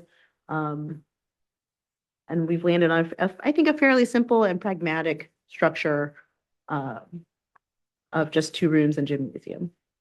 Yeah, for the architect in the audience, he'll appreciate the fact that we're using a pre-engineered, structure for the most part, to try and save some money there as well. I kept calling it a pole barn. I said, we just need a pole barn. And I was corrected that it's a pre-engineered building. All right. But it doesn't look like one. No, they dressed it up so that it doesn't. And of course, lighting considerations in the gymnasium were taken into account. Although it butts up to the parkland, so a part of me was thinking, oh gosh, it'd be nice to be able to kind of have an expansive view of the park as well from that side. But of course, the gymnasium is what it is. There's so many things you can do. Hopefully, the exterior patio space will give rise to more opportunity for that connectivity. All right. Well, as he's kind of just breezes through the design of those slides, does anyone have anything to comment on?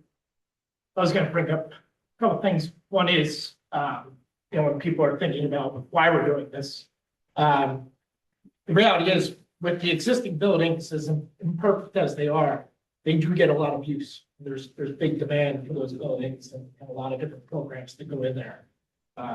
But the buildings themselves are not great. The gymnasium that's there is, it's a little dangerous with the sidelines being so close to the walls and other issues.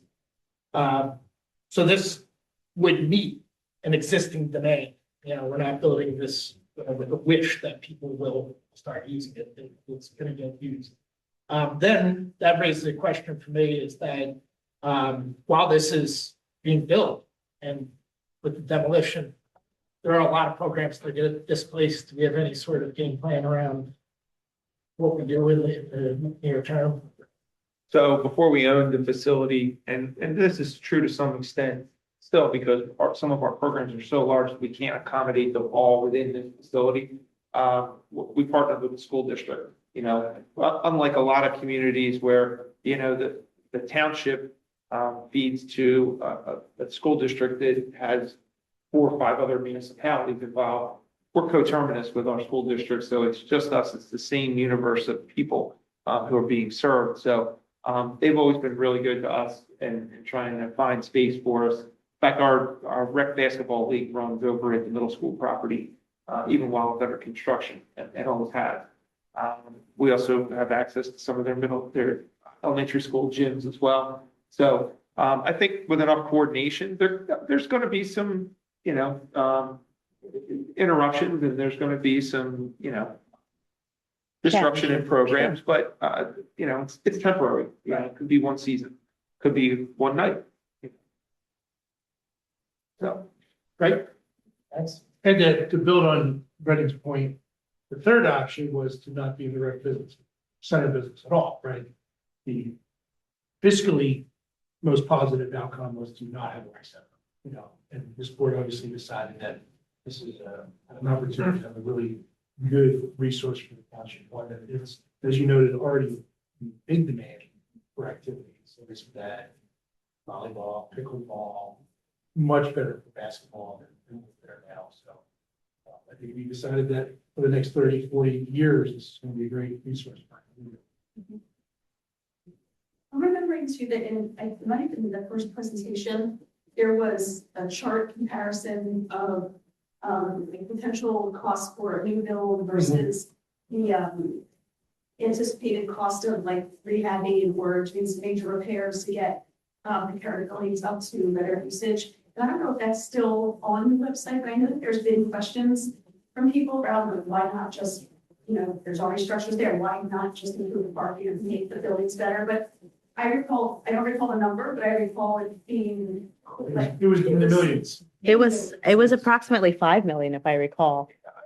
but it was close to 5 to 8 It was. 5 to 8 Yeah, million. it was an unbelievably high expenditure to rehab these current buildings in an attempt to get them up to, appropriate need usage. So that, and if that's out there, I'm really thinking I can sit. So It's probably I there. think it's I up mean, on the project page. Like Yeah. we've created a number of documents on that page. Yeah. I think Rob at some point suggested maybe just a line to sort of remark upon these two items, both, we were going to workshop something. Language for project page, because I can get Yeah, so maybe we can just cook, What's it cost? Who's gonna pay for it? what's it cost? Yeah. What was what would have been the alternative? And maybe do it in a better summary as opposed to just in pockets. Which all that material, all the information is out there, but maybe just put it in bold print, Maybe more accessible, FAQs, some if you will. Cheat sheet. Yeah, we'll call it, frequently asked questions, the FAQs. So that's on our to-do list to be sure that gets done. But again, going back to design, pretty straightforward, but this is a chance. Great. And I really appreciated how the notes, I guess they're coming from, like, the board. MKSD. The way that they do the notes, the new information is involved, they use Oh, the yeah. formatting of the notes are very easy to read, and so as you see, the notes were not getting the meetings to follow, so I appreciate that. And we had extensive conversation about materials. They sent the materials over, and that was more fun than maybe some of the more mundane numbers questions. So it was great. And, we have a student member of the committee also able to be there and be able to have a hand in, designing something for the future. All right. Well, seeing nothing else, I think we can close that tab for now, but we'll look forward to hearing more and be able to have a more robust discussion when we get the numbers from our estimators. Is that Awesome. accurate? Anything else? All right, fabulous. Great meeting. All right, great meeting. We're going to now go into the book. And so I keep saying that and then accidentally moving things to the fore, although I think we have covered a good portion of this. So then we'll just go from tab A and Just move pretend like forward. you're a quirky keyboard. You're not in order in orders. Thank you. Mixing them out. Yeah, I'll pass it down. All right, fabulous. So next step is, here it comes. The amusement devices and skill games. We're gonna throw that one over to Mr. Freeman.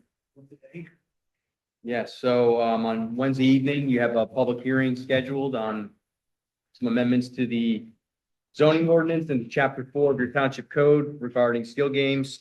As we've discussed, currently the code regulates skill games. These amendments are intended to address the fact that they're in application some limited properties and places where skill games can go.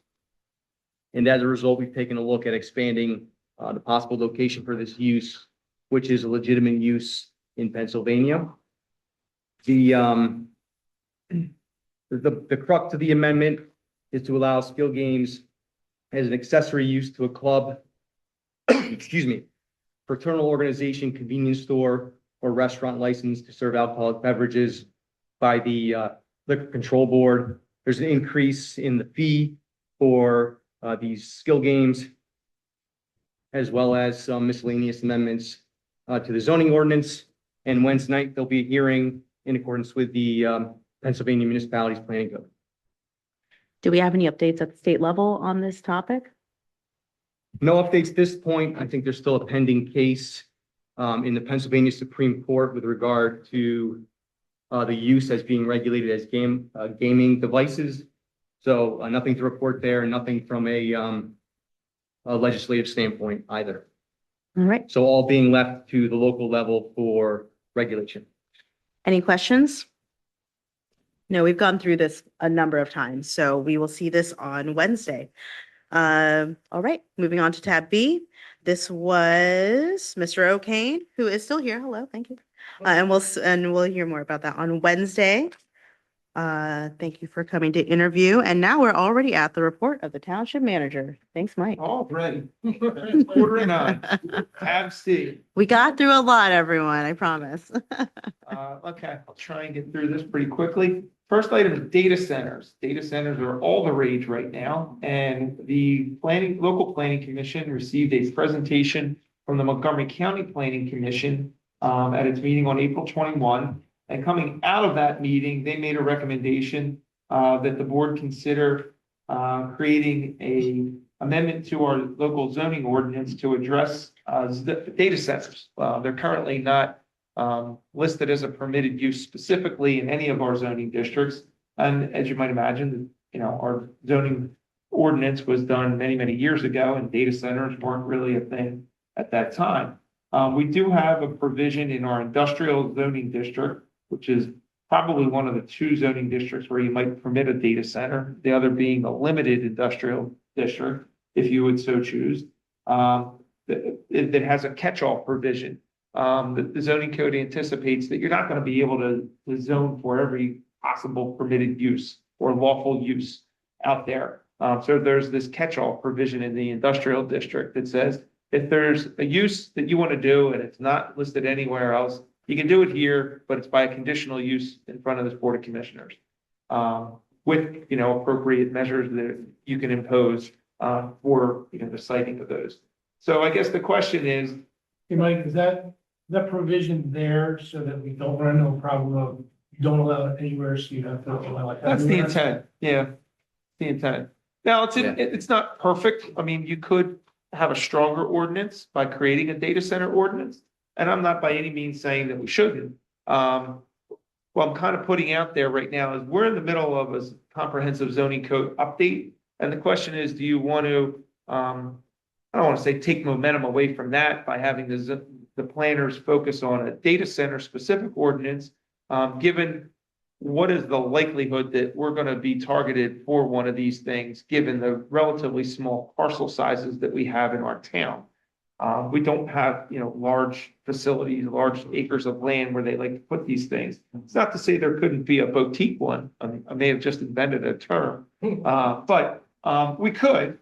And the county has a model ordinance that, and I'm sure Andy has done data center ordinances for other clients that we could put in place. So we're just looking for some direction. Do you agree with the planners that we should do something specific for data centers right now? Or do you want to just kind of let them incorporate it into the comprehensive update, roll the dice and rely on your existing catch-all provision?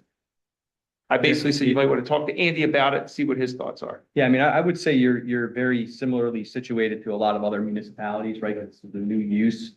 And so many municipalities are kind of waiting to see what's going to happen, and everybody has the catch-all provision. Most people have their catch-all provision in their ordinance. And it's a way to accommodate a use that, is new and developing, but as Mike said, it's not perfect because there's generally not very specific standards for a use that you can then apply. So you sort of are trying to cobble something together in terms of regulations. That would be my concern, the specifics to the use, because we know that they are energy guzzlers, we know they are water guzzlers, they can produce sound. So the model ordinance, it's actually a Montgomery County, Chester County joint model ordinance, and it's actually a very good ordinance. And I think that's what raised the issue in front of your planning commission was the planner from Montgomery County, said, hey, we have this model ordinance. It's something you might want to consider. And I think some municipalities are taking up the model. Frankly, in my opinion, it's a very good place to start because it's very thorough. Yeah. And so, and it's got all the regulations in there, very specific to data centers and Can you speak to some of those highlights and how does that protect us in the township? well, it has specific noise regulations, water use regulations, energy regulations, as to, where you can place these facilities. And it's very detailed and specific to the particular size of data center, right? Because you have these mega data centers. And then you do have smaller types of applications. And from what I've been reading, the use is really evolving almost every single day. And so things are changing. But it is a very comprehensive ordinance for what we know about this use, in this area of the country at this particular time.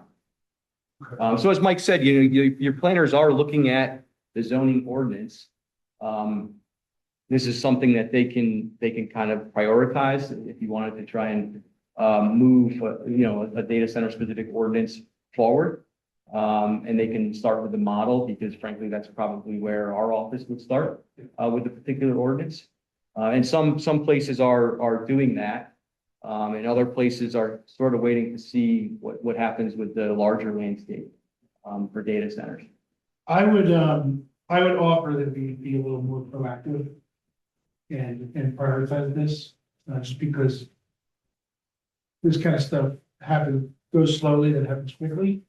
And as funny as it is, Mike, you might be 2 years from now, the boutique data centers might be a thing because they find they can get those approved across the board.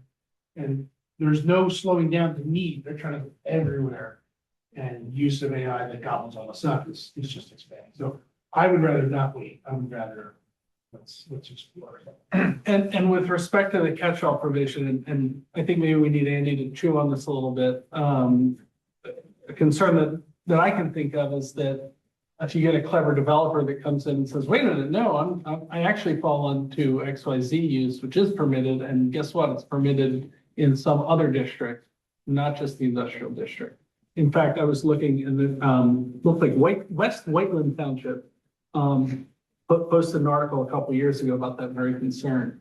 And so I think that's something we thought about is that, you know, we might think we've got a good catch-all provision, but, you know, is it really ironclad in terms of, you know, protecting us against potential unintended consequences? Yeah, I think that's a good point. I think anytime you have a known use and you maybe don't reference it specifically in your ordinance, you do lend yourself to arguments from the developer side as to where they might fit. And, you know, they're typically going to look for the path of least resistance. So I think that's a valid point.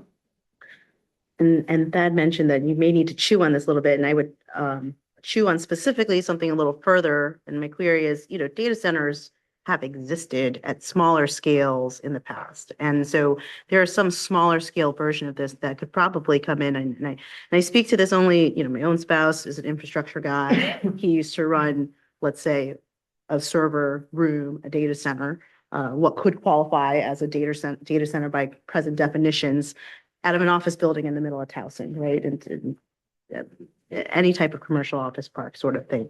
And that was what was. Now it's at a point where, you know, if you read the articles that it's not scalable unless you have these large scale situations. But obviously as technology changes, could we then revert back to that same situation?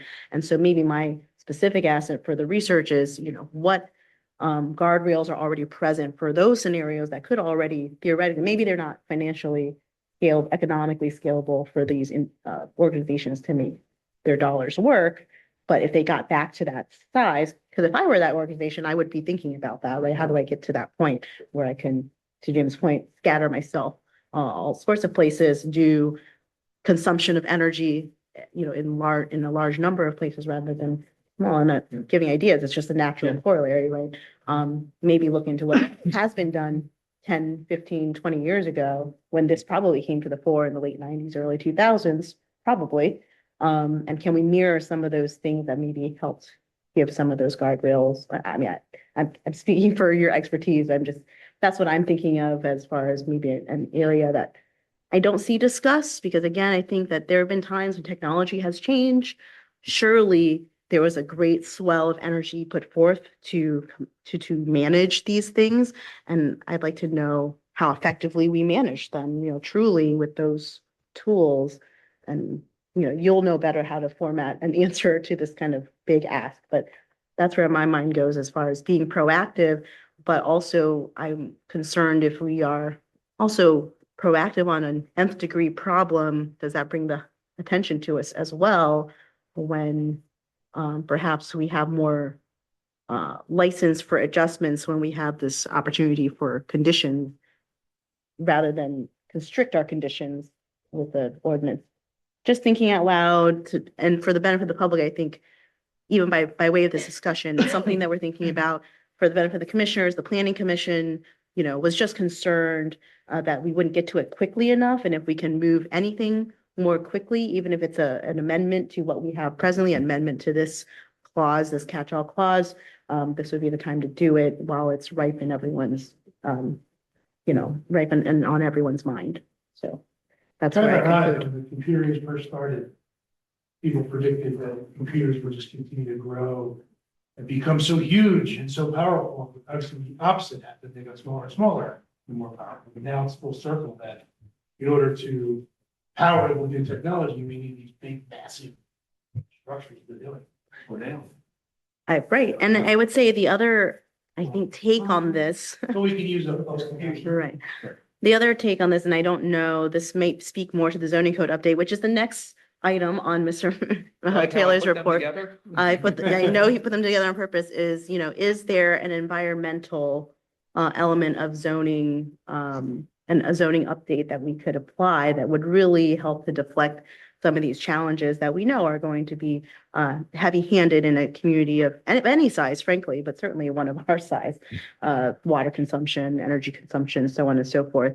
I don't know, because, sitting on planning now, we're talking things like use, we're talking, 10 feet here, 6 feet there, but is there something more, I don't know, broad on environmentally that we can codify? I think a lot of the newer zoning ordinances, which I think you're trying to get to here in the township, do have sections that are just general environmental performance standards for particular uses. So, I would expect to see something like that in a modern zoning ordinance. So I guess that to answer your question, yes. As part of your zoning update, I would imagine that your planning commission is going to start to discuss with the county planners environmental performance standards that would apply to a variety of uses in the township. So then could we accelerate environmental performance standards as a clause so as not to, call out whatever a data center form may look like, but still make consideration for this in this interim period, as opposed to having a data center specific ordinance? More important than tanneries. Right. Right. Yeah, I would think you would want to keep the data center regulations traveling together. Okay. As one ordinance, because I think there's very specific environmental standards for a data center that you probably want to couple with the use. And so I don't know that the model ordinance is lengthy and thorough, but I don't think it's so large that you couldn't find a place to put it in your zoning code on an interim basis if that's what you decided to do. Okay, so it sounds like I think we'd be interested in looking at what we can do on an interim basis, and Mr. Freeman and your staff is going to chew on it and get back to us. I think I'll probably have a draft ordinance for you to look at next month. Right. Great. All right. Okay, that brings us to the zoning code update. That's moving along nicely. They're looking at that, the planners, are looking at that chapter by chapter. They talked about it at their last meeting, and Commissioner Ratzavon made a suggestion that we put a project page up, or at least add it to our project pages. That's something that's in the works, because it has the potential to have pretty widespread impacts on the community. I guess the only thing I'd like to know is that as far as putting that information out there, it's out there right now in all the planning commission agendas in a draft form. And I'm not too concerned about it being there in that particular manner, because it's clearly a topic for discussion, and there's nothing that's been put out there as though this is going to be the actual adopted ordinance at some point. If we were to create a project page, I'm sort of concerned about putting the draft ordinance things up there, ordinance changes up there, and then having somebody do a Google search or a search on our website and it pointing to that, and then they're designing a project and they're taking that as though that's the actual zoning code or the one they can rely upon. I'm not opposed to it. I think it's a good idea to put something very general up there that, be advised, the planning commission is in the process of updating and zoning the township zoning code in a comprehensive manner, first time ever since 1950, 60, whatever it was. Why do you want to do it? Here's why you want to update your zoning code. Examples of data centers and things that, you gave the example of the tannery and butter making, nobody's going to do that anymore around here. So we're going to take out the old stuff, put in the new stuff. And if you want to be a part of the process, come to all the planning commission meetings, subscribe to our alerts, and receive that information as it's going on. Could you do a reference to parts that are being worked on and make it like a by request? And then watermark, whatever. So I you think send it's out? already there for them to look at it if they look in the planning commission agenda packets, because we leave them up there. I think this is not unlike the rec center where we just want an FAQ, understand that this is what's going on. I would like to highlight that we took on this project ahead of the comprehensive plan or master plan, because we understand that very outdated, and it has an immediate impact. And it's something that we're dealing with on a month-to-month basis regularly, 10 feet, 6 feet, 4 feet, whatever the case may be, and kind of let people understand how this is a very effective with the letter A, effective document on the individual properties somehow, that these are the topic areas we're talking about. And maybe it's again, FAQ, these are the type of things we're talking about, how close a fence can be to your property line, how close a driveway can be to, how wide a sidewalk should be. Well, I guess that's more Saldo, but the point being something to kind of emphasize what a zoning code update will do, to your point. I think less so, I think, generally referencing that you can check the planning agenda for the items being worked on. And if there are target dates, and I believe Margot at planning did at some point have a sort of a sketch plan of the things that we intend to work on, if she could put that in a more digestible form for the public, just so that people can follow along at home, sort of thing.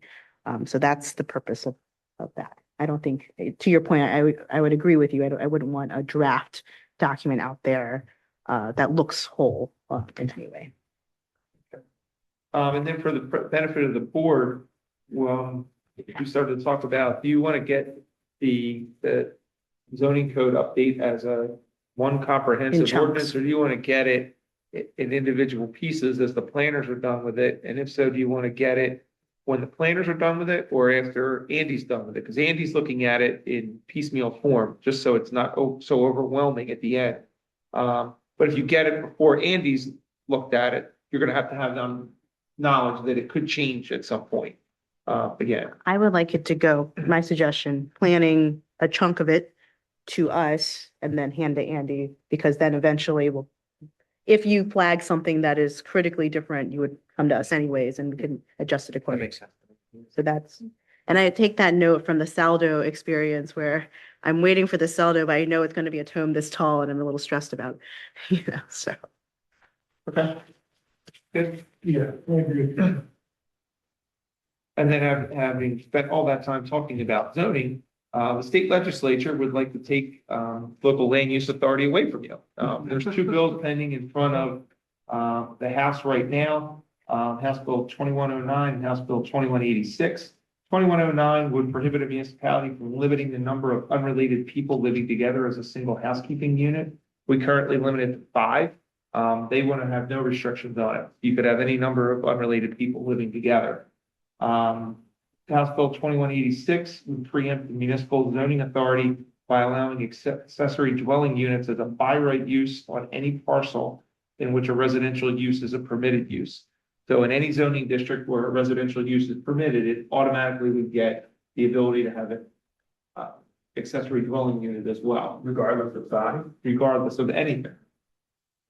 So the Pennsylvania Municipal League is suggesting that municipalities reach out formally to their state representatives and encourage them to vote no on both bills, so that there's an opportunity for the Pennsylvania Municipal League to negotiate some kind of a compromise bill.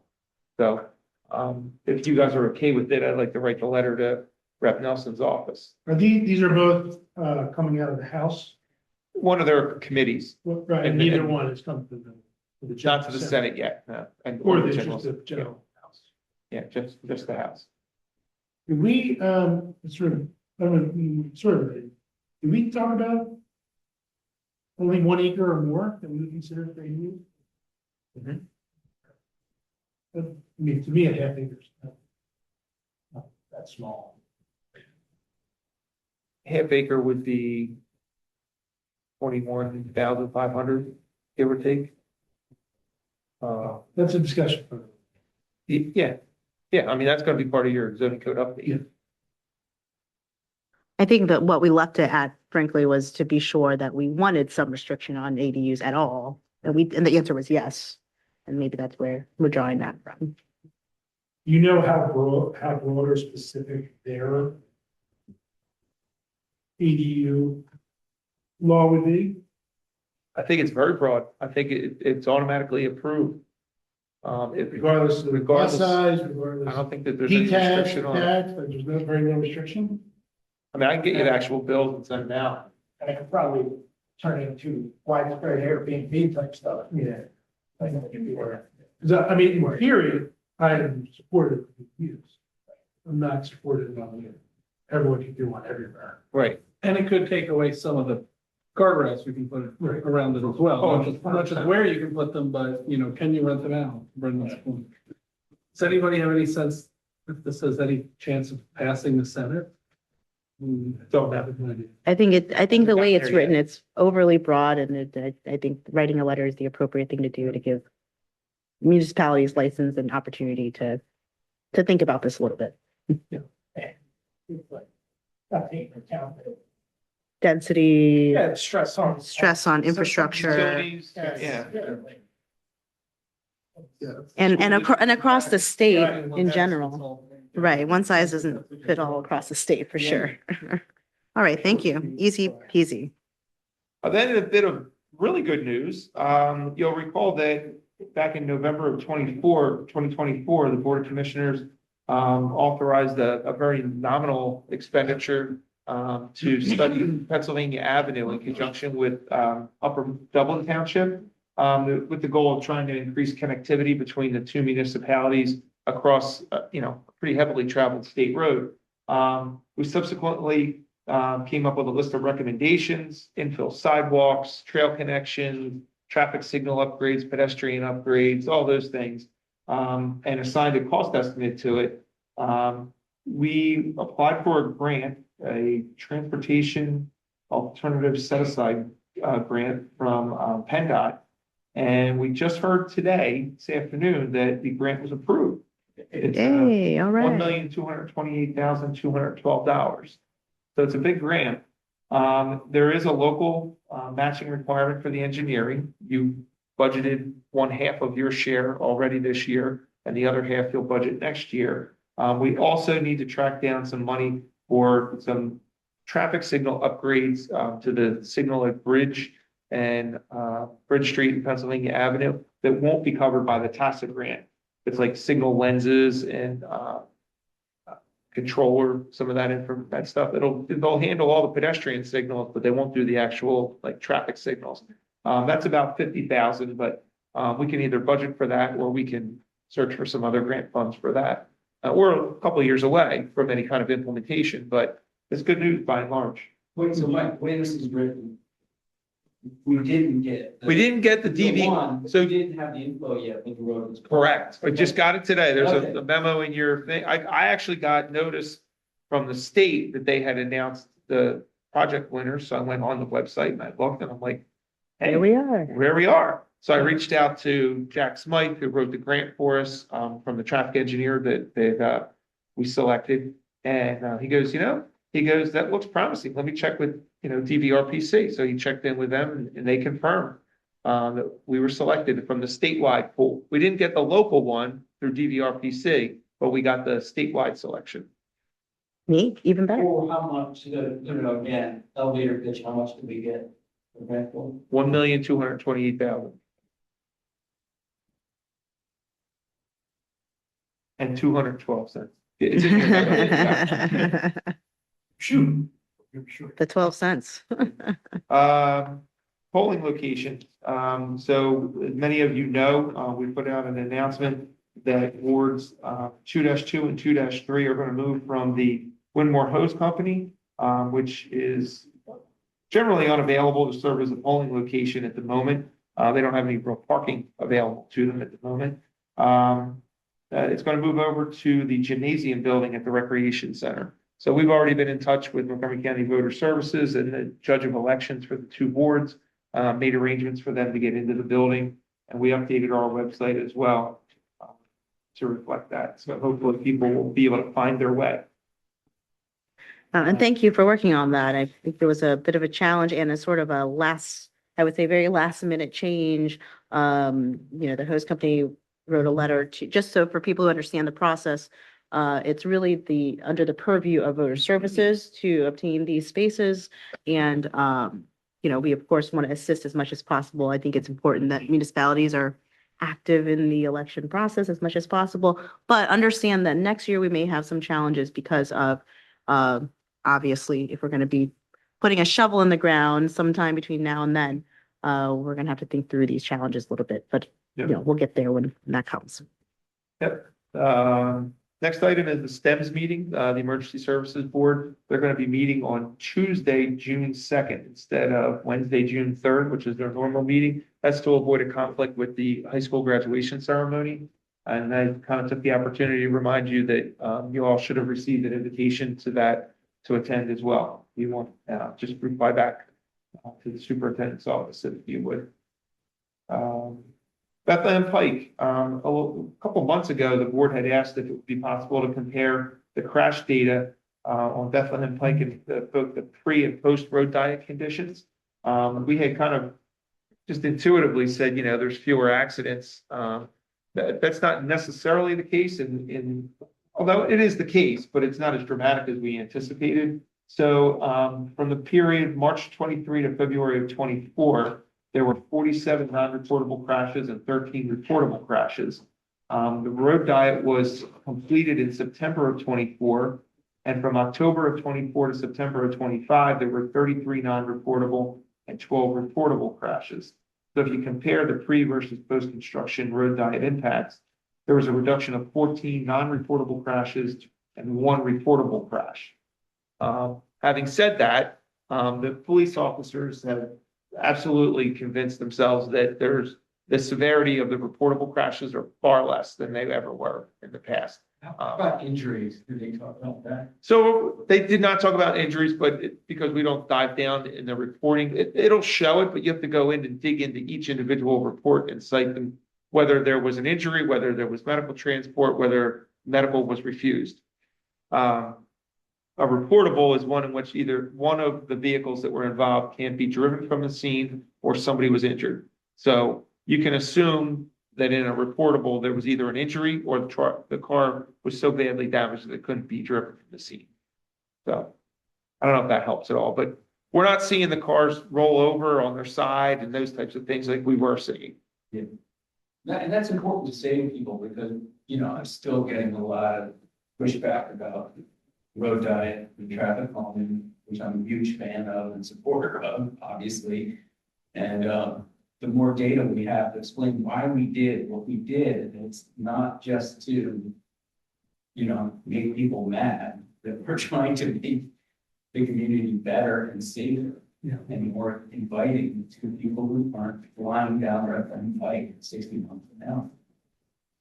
Are there any open, known conflicts in terms of like that timing and that kind of stuff a little bit before? Not to my I knowledge. mean, I'm sure there are some periods like this one's backed up pretty far. No, but you can definitely tell when Little League season is in play because that intersection at Beischer and College becomes backed up. Yeah. When the Little League season isn't happening and there's not as much traffic on Beischer triggering that signal, it flows a lot better. Even with the timing being adjusted so that there's more priority given to Bethlehem Pike and the people on Beischer have to wait longer, there's still more cars that come on that approach, which change the light. So you will see stacking at certain times. Unfortunately, you know, the Little League games start at the same time as rush hour going on. Oh, So that's an important detail. And I would comment again on that intersection being a really big challenge because of the nature of the light infrastructure needed. it's the offset. Right. Yeah, there's different phases, there's multiple phases there. And we have previously discussed even, is there opportunity to straighten that out and so on and so forth. But as you can imagine, that's a pretty intensive concept and expensive, surely, without having touched it, surely. Landowners. Correct. That's the expensive part, I think. Moving along, the deer management study included in your materials should be a copy of the deer management study that our intern did. It basically says, you know, that there's a majority of residents that perceive that the deer population has increased over the last 5 years. That a majority of the people who were surveyed favor some form of action to reduce the deer population.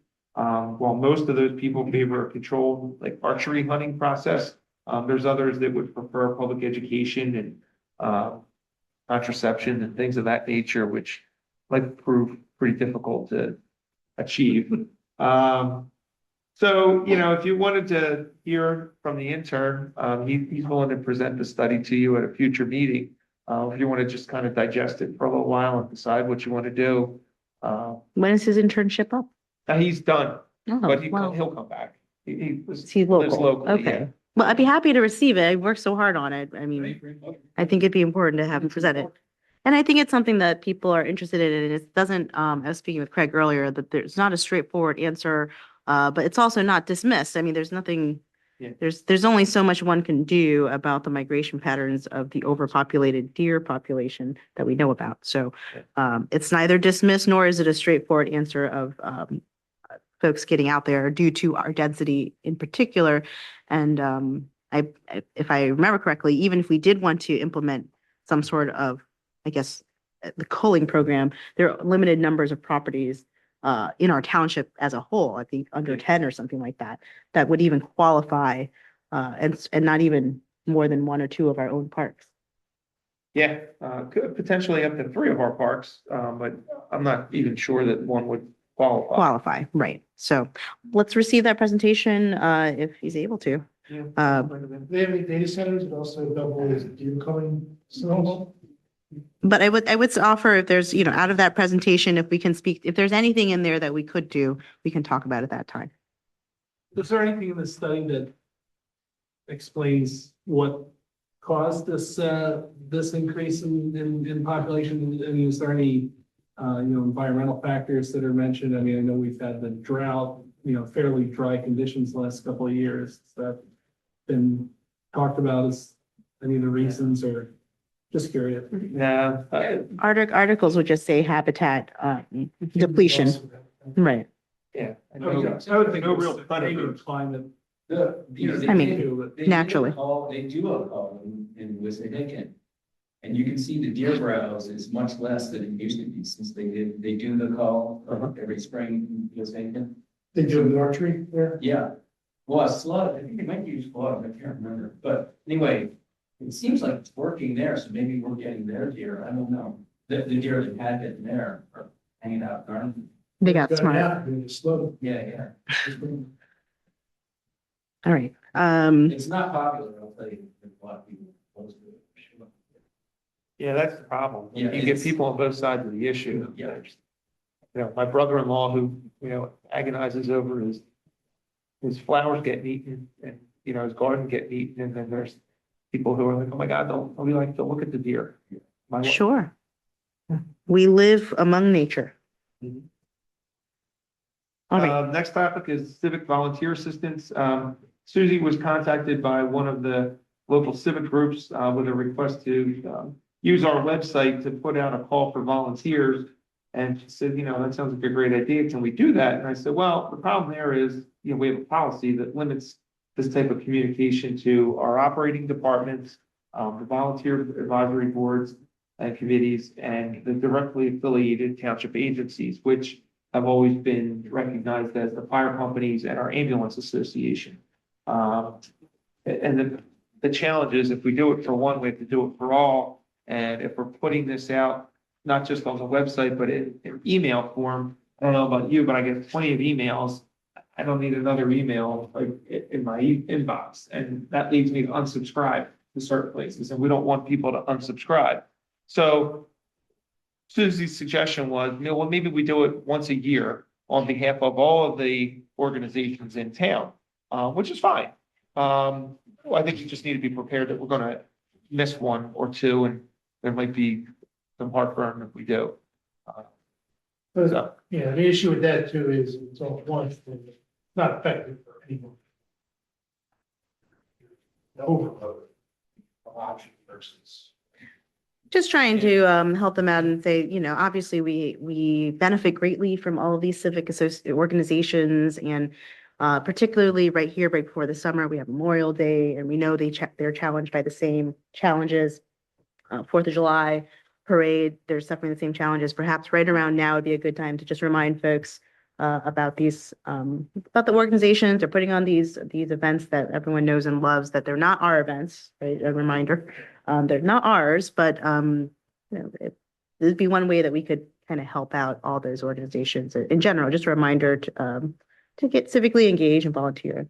That would be our alternative as opposed to listing out every organization, and obviously no emails to you, emails to, to those organizations. So my point was, like the more emails I get from any one particular person or organization, the less likely I'm like, these are pains in the neck. Half of these I don't even look at, just delete them. I'm just going to unsubscribe. And we don't want that to happen to our township. Yes, sir. Email Sure. information. Understand. And there's nothing stopping all of us as commissioners, we can share whatever we want. Yeah. With our constituents, when we have no list of that, putting out the word. And certainly great, the big part of Orland, it's a huge event. Well, if you want to, So I was trying to. yeah, maybe if you want to avoid the email challenge and keep that, super formal, we have these other social media pages, maybe use the Springfield Township Facebook page to at least offer reminder to everyone. It takes a lot of labor and of love to make these things happen. Be sure you plug in. Like, do Right. we have certain events like that we would put on the calendar regardless of the announcement? Like, so the 4th of July parade, given that it closes roads in the township, it requires township public works, would that be a calendar event? So we do that through an announcement for the Memorial Day parade as well as the 4th of July parade. Right. Both of which were closed for the holiday.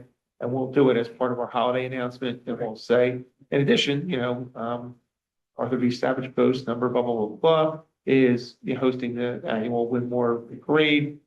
Here's the route, blah, blah, blah, blah. So we do put that on the sign. Can we put on our illuminated sign? Good, yeah. I think that's a good way of advertising. A lot of people do. The book sale, native plant sale. All right. So next email, try for other avenues, social media, signage. Trying to help these orgs out.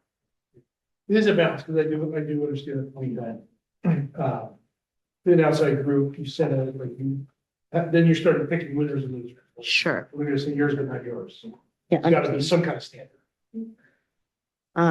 I'll take the next couple if you want, knock them out. The herb garden idea, I've mentioned to some folks working with Weaver's Way Co-op to potentially, I say potentially because the details need to be put out, and in your folders, there's a document with some details there for you to consider a free herb garden at the library as a suggestion. Doesn't necessarily have to be at the library, but my thought there is that's where people are accustomed to sharing resources already. And it could look really nice as an entree to this public space. And the concept would be, here's some mint, here's some dill. You hate that recipe where you need a sprig of rosemary, just run up to the library and take a sprig of rosemary. But with the potential partnership, they could, help with the donation of soil, seed, maintenance. There's members there. So it's sort of a built-in potential program. And I keep using potential because there's details that need to be worked out regarding aesthetics, size, maintenance, opening and closing for the fall and spring season, signage, and you can digest that tonight and get back to me, and I'll continue to get that prepared and come back and collaborate with staff. I'm not sure it's really, if you feel it's necessary, Ed, to go through the library committee, we can, or I think it might be fine to figure it out with staff and including library staff to be sure it happens. And as soon as those details come together, I think you can go live this summer and you could have a mojito very soon. Any concerns with that? Or do you want me to go to the library committee? So, I can communicate to Mary Catherine that this was a suggestion that was, put forth. I'm sure she'll have comments. Sure, right. And so we just work with staff to make it happen. So once it happens, unless there's concerns about the concept of a free herb garden. And thank you to Weaver's Way for reaching out. Next is beautiful Springfield. Was just thinking about how so often, and there's another document in your folder about what it could look like and proposed structure for this. So often we're kind of coming in and being the no bad guys for whatever's going on, and it would be nice to have an opportunity to commend people and residents for the work that you're doing to keep our community beautiful. So that's what that is about. I guess the question is really to Mike, what would it take to make it happen? I did put a structure together, so loosely here. I think at the time that he wrote it, he didn't have this. But thinking it being a rolling award, X number per month, no special requirements and only certain members can nominate commissioners, maybe a group like the EAC could nominate. Also importantly, I really thought staff could be involved with this, not that anyone has to, but it would be a nice way for those staff members who are out there seeing the residents all the time to have an opportunity to highlight those who are doing good work out there. So again, take time to digest this and maybe Mike and staff can come back to us with how that could look. And not to forget that there was a comment, I think by Jamie in an email string about it could be a good opportunity to do a summer contest similar to the holiday lights contest, but really for your gardens in the summer and spring seasons, so that people can showcase their landscape as well. I think the more participation, the better. And so I propose a format there. Any questions? All right. Next is historical. Nominate bird sanctuaries? Sure. Leave my. Next is the Historic Commission. I should have said, but usually we do the committee reports up front, but I just wanted to blaze through this because we're going to hit a lot of our committees now. But one of them is Historic Commission, and you'll see a memo in your folder regarding what the Historic Commission wants. But in the meantime, Commissioner Morris and Commissioner May and I met with Andy and Mike to talk about really taking a step back on where we're at with the Historic Commission and taking a moment to digest if this is where we want to be or if there's another direction we're prepared to take. And for those who are wondering why that would be, the Historic Commission feels they're a bit of an impasse without the RFP for an inventory of properties developed by a third party. And I think collectively at the board, we have sort of reached consensus that it's not yet ripe to do that and make that investment. And I would say I've relayed to the commission, not only is it not to say that we don't want to preserve properties, not to say that there couldn't eventually be an inventory potentially created, but it would need to go alongside a shift in our policy approach. Andy, would that be accurate way of phrasing it? I think so. A shift in your ordinances, your regulatory scheme. Right. Yeah. So a shift in our regulatory scheme to make such a list effective at theoretically preserving anything at all. And so I think there's a lot there still to digest. Mike, have I hit all the topics there? I think you have. I think it's probably beneficial to read through Andy's memo that was distributed earlier today to the board if you have it in your folders. I was going to say, I think there's, if we're looking at the scale of an opt-in ordinance, which we have, to a strictly regulated ordinance, and we've heard reference to places like Cheltenham or any historical district you can imagine that gets down to the nitty-gritty of paint and so on and materials. We're talking about maybe we need to be somewhere more in between since no one has yet chosen to opt in at this juncture over the course of 6 years, 7 years. And so I think there's time to digest this. We should read the memo from Andy, read the memo from the Historic Commission, who is, for what it's worth, they're expressing their frustration.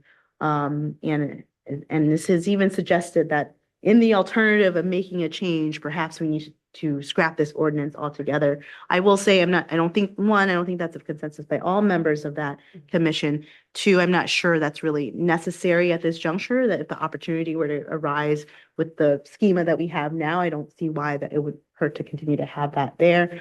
But I think their point is they put it, what they feel a lot of time and labor into this work and just at an impasse until we make a decision on how to move forward next. And I think that's fair. I proposed a 3-month hiatus on the commission just to match the summer break.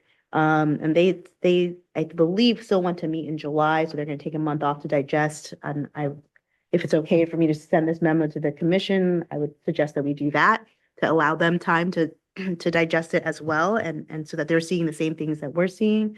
And like to prioritize making a decision obviously not in this moment, but sometime, let's say in the next 3 months or so, how we want to approach preservation across the township regulatorily. So I guess like something to think about is the concern the demolition of properties?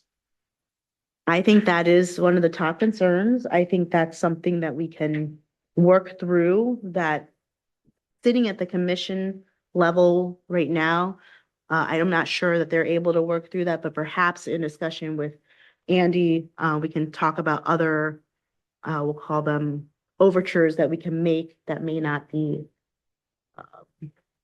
an extreme end of either way, that there, maybe there's other regulatory things that we can do, a hybrid to help preserve properties.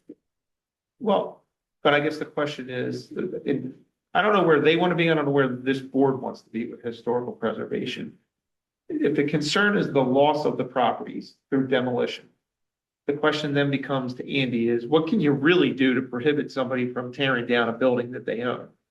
Right? And at what cost? Meaning, you know, are you willing to go to court and say you can't tear this building down? You know, I mean, they are privately owned. And, you know, you have to figure that out first.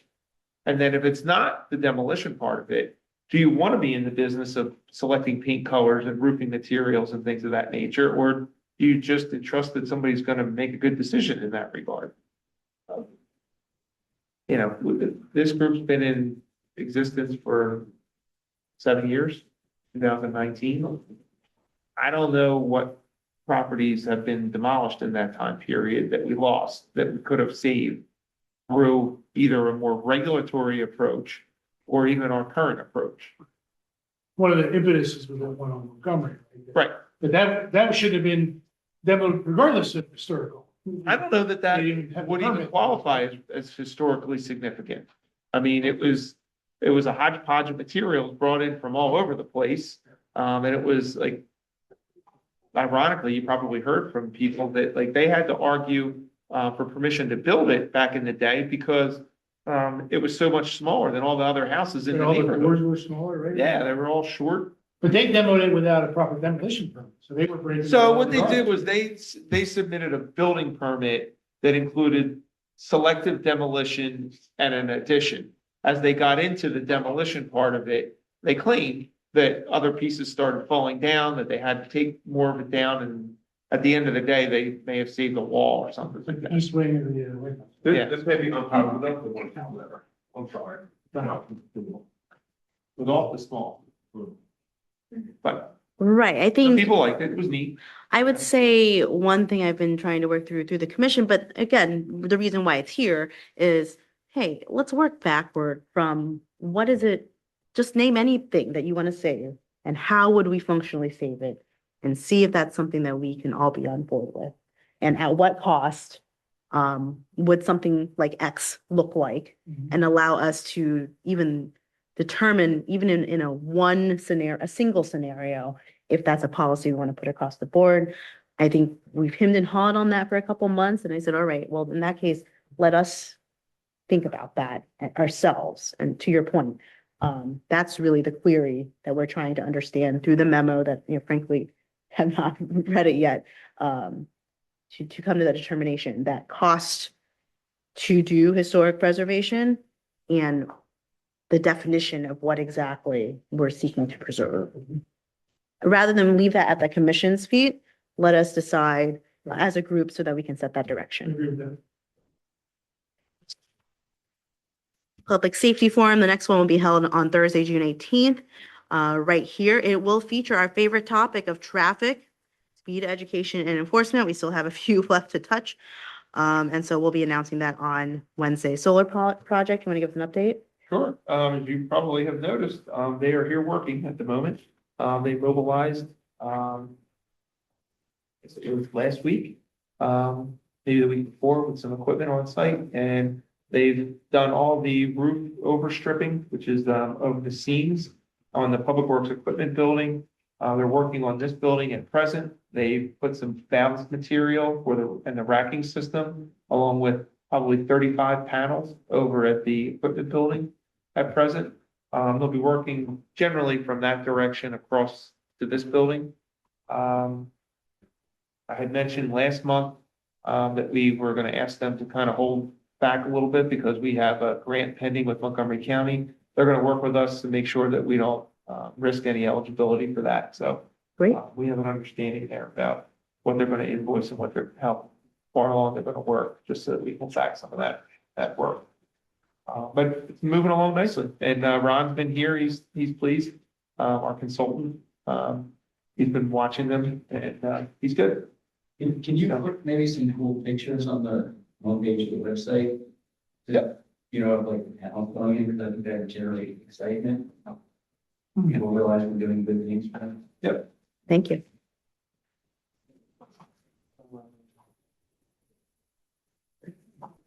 Next one, police contract. So I got notice that the Police Benevolent Association would like to start collective bargaining in pursuant to Act 111 of 1968. That's for the police contract that expires at the end of this year. So Act 111 says that bargaining doesn't have to commence until June 30th. In fact, it shouldn't commence until June 30th. But we agreed to meet proactively and cooperatively just to exchange proposals and find out where they're coming from, in the hopes of trying to settle something before we have to go to an arbitration process. So, Great, more to come. 2 executive items. yeah, 2 And executive items for later on. that concludes our manager. One more thing, Uh-oh. just real quick. National Public Works Week is May 17th to the 23rd. Can we make an announcement about that? Of course. At your meeting? Sounds great. Any questions? What's the week? National Public Works Week, May 17th to the 23rd. What do you do special for National Public Works Week? It's just National Public Works Association designated that as their week. Do we get them lunch? We have in the past. We've Okay. done something like that. Yeah. Be sure everyone eats. Bill listing, any questions? All right, moving to E, which is an executive item. F, the zoning hearing board notice. Any issues or questions on this one applicant on Crescent Valley Road? All right. Recycling report is next. Any questions? No, we spoke, we interviewed Beth, so that's H. All right, this is Terminal Avenue. Okay, so Rob got a complaint from a constituent who expressed their concern that it's difficult to make a turn from Montgomery Avenue onto Terminal Avenue when there is a car at the stop sign trying to get onto Montgomery Avenue. In other words, it's narrow making that turn, and in particular, when there's a car parked in front of the address at number 2 Terminal, which is the corner property. It's a tight turning radius in an unsafe condition. So the traffic safety officer looked at it, verified that it is tight. Ironically, that's the widest section of the roadway right there, because it was widened when we put in the new storm sewers there. Parking allowed the whole way? On that side, it's permitted. Just on the right side if you're coming from Montgomery? Yes, correct. That's the non-signal side, but it's actually not permitted within 20 feet. So you're not, if there's an implied crosswalk where people cross. Right, under the motor vehicle code. Yeah, but it's not designated or marked yet. It's not marked. So can I just say something? Sure. You're saying it. I didn't mean to interrupt. You're, go for it. Okay, so 91 seems excessive to me because that's gonna prevent the legal instances from parking his big truck that he uses that he doesn't put in his driveway because he's got 2 other vehicles, okay? So I have like basically 2 constituents that are on behalf of opposing needs there. So 91 feet is basically, I pasted out, that's the equivalent to the no parking on the signal side. I don't think we need to go 91 feet, even though the officers recommended 91 feet, that just seems too far and not really, it's addressing more than the condition that she's complaining about. So she's complaining about somebody parking really close to the corner. Which So it's does tough to happen. turn. Yeah, which does happen because there's absolutely no marking. So we just mark even just the 20 feet, which is by law already the situation, that would kind of, that would, split the baby, you know what I mean? I don't think it's going to address her issue. If you were to look on that Google Street aerial that I sent you, there's a car parked on the Google aerial at a location that is, it would be compliant right now. It would be Sometimes compliant. there's two cars, sometimes there's two. I'm The saying, second closer to the thing would be a real problem. I think if that car, if you do just 20 feet, that car could park where it was parked in that photo, and it would still create a problem. yeah, but I don't think that's what she's complaining. I think she's complaining because I walk there every day. It's when there's two cars that it's a bummer. And I experience it too. I think that I can't get behind the 91 feet.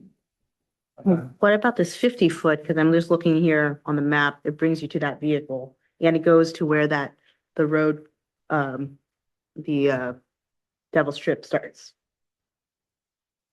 Would that That's why I be, kind of designated it that way. right, 50-foot would be, so if you So look, if it was prohibited in the widest area of the street alone, and then permitted in the narrow section, which sounds backwards, but Yeah. What's the distance from that car to the corner? And that's actually, that's more than. about 30 feet, yeah. If you were to do, part of what you go here, 25. Yeah, measure from here to the end of that car. Yeah. Would that be, So why 91 feet? That seems like 91 feet is pretty far from the intersection. 91 feet would be, Where that sign is on the other side. you could get two cars in between the dealer and his driveway and where the parking prohibition would start. It's about 45 feet from the edge of the driveway to where the parking would start being prohibited. Good. Long walk to the front door. Yeah. I mean, I don't have a strong opinion, so I defer. now to Rob your- has the strong yeah, opinion, right. and we don't want to create a problem this Right. month and then have to come back and revisit it next month as Right. well. But the way I read it, the initial neighbor complaint was that when you're turning onto that, and you gotta take a wider that's dangerous. Car park 75 feet away from that didn't directly bring you to that point. I see it would still be tight up there, but it's already tight. Yeah, and I don't know what the situation is with vehicles coming the other way. At the same time, when you're coming around this way, and then you have to navigate a car that's parked along the curb, and you're coming around that, and that car's coming this way. Right. I We have think that in that's a lot why. of- we have he's- that in a lot of- Oh, we do. Yeah, I mean, it's like, we're selectively enforcing something that people have. I mean, I'm okay with splitting baby, like if there's somewhere in the middle that solves that turning radius problem.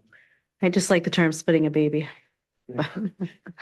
So should we go back to Sean and say, like, can you Keep live half with the 50 feet? Can you live with a 50 Can foot? we live with 50 feet? And it goes to where that narrows. Let me talk to, let me talk to some people, because I just don't want this to turn into like a neighborhood dispute. Sure. Because if we've got Janice riding over Milwaukee, but she's mad about bus parkers, And I suspect that that's what this is, I suspect that's I don't related. know that people. More to come. More to come. All right. All right. Thank you. We'll just hit the pause button on Yeah, that I support you. for now. 91 seems like a lot. I support you on that. Another one from. But I understand the officer's point of view of looking at this, here's the safest way to do it. That's- Right. I don't- Yeah. Right, understand. Up with that. It's so funny too, because my kids live in South Philly, where there's absolutely no parking, they're cracked up to this notion, that we have parking problems. First world problems. Yeah. Well, speaking of another challenge, speeding down Cromwell, Yeah, which this we've heard is about before. Really just an update for you and to give you the data. Sean did 2 traffic studies on Cromwell Road. One during a period in which LaSalle College High School was on their spring break, and another when LaSalle College High School returned after the spring breaks. And as you can see, the data is significantly different. There's about 1,500 cars that traveled the roadway in total, while they were on spring break. And there's 1,900 when they came back. So 400 more.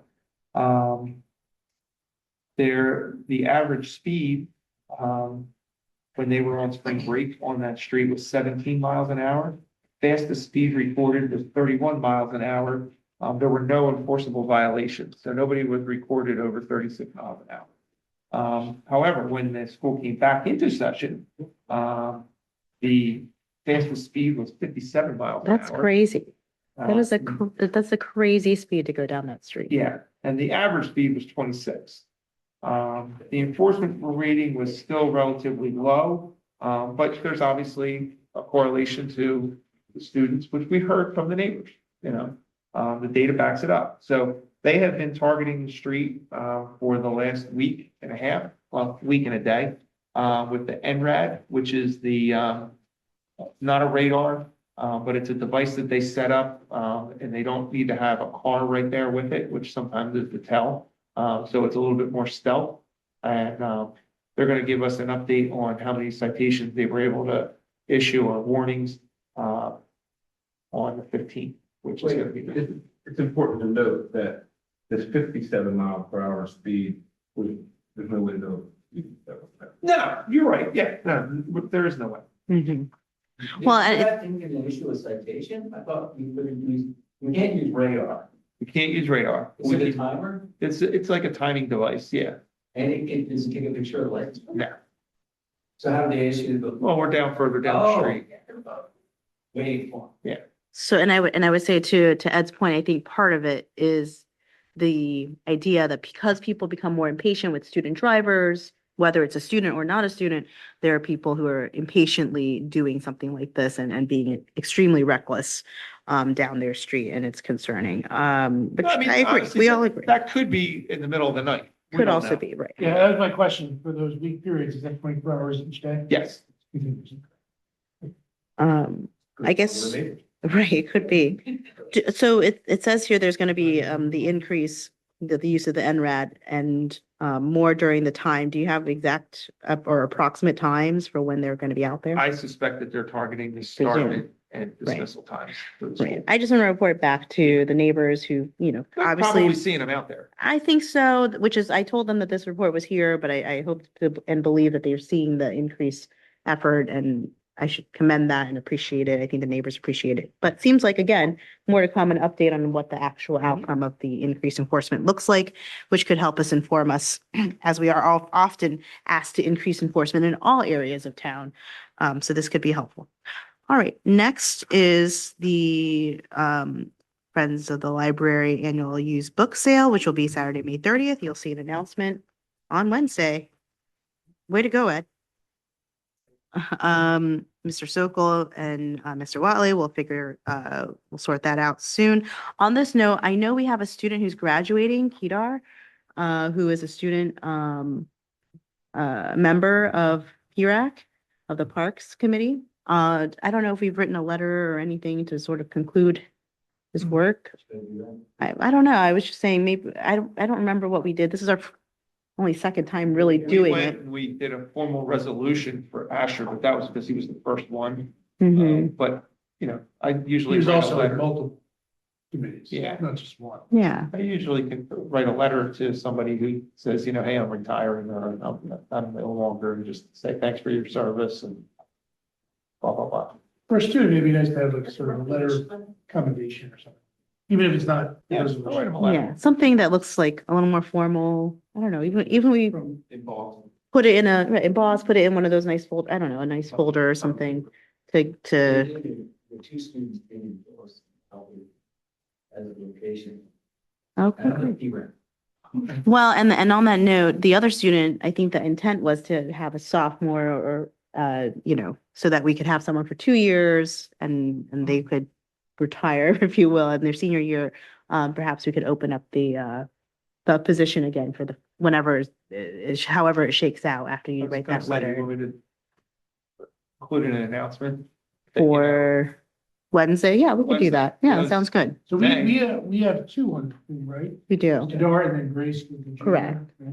So Mhm. you really don't need to replace the dock, but the intent was to have one. The intent was to have one, and they both, we both, the thirds are down in the right side. You We had three did. applicants and you found a home for all I found a three. home for everyone, Let's be honest. but I do like the idea of having two staggered. They have busy schedules. It's nice to have a student voice. They oftentimes only one could come anyways. So I think it'd be nice to offer it, especially since when Grace is a senior and or if she decides to, step away or whatever, we always have someone and it doesn't hurt us to have extra students, in my opinion. A So lot of this stuff we're talking about it directly impacts them. Sure, absolutely. So good opportunity to do that. It's May. Let's put that out there and write Kedar a recognition and commendation letter.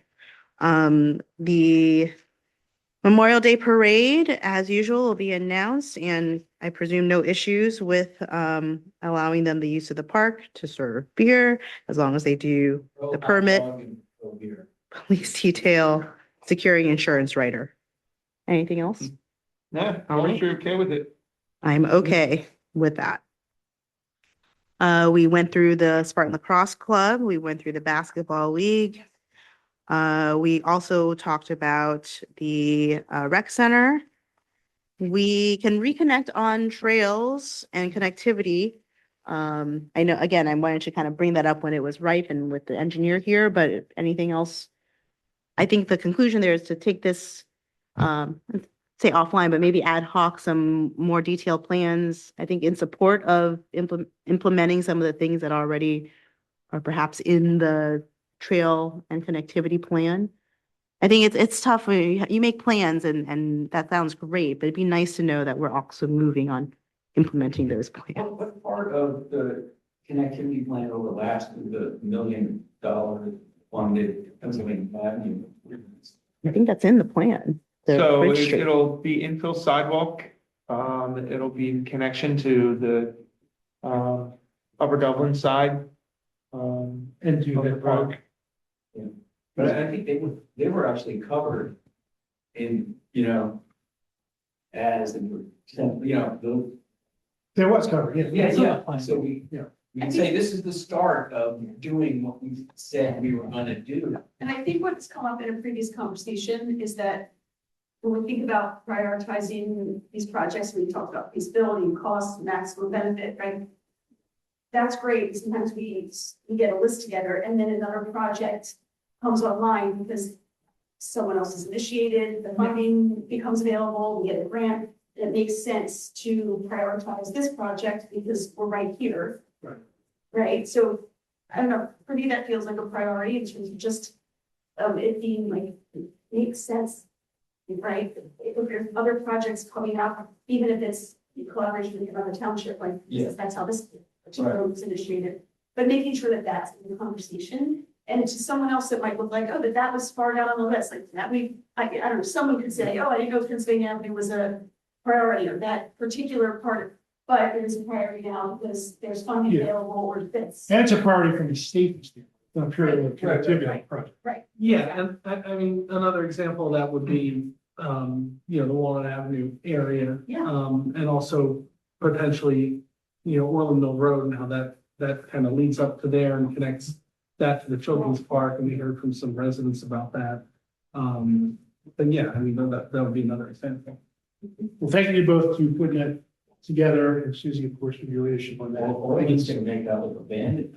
Oh, Orland, yes. Well, no, I don't know how many of you looked at it, but there is. Never seen it. No, we've got this this map, which I thought was really helpful, of the sidewalk gaps in the township. And I mean, you look and there actually are a lot of them concentrated in Orland.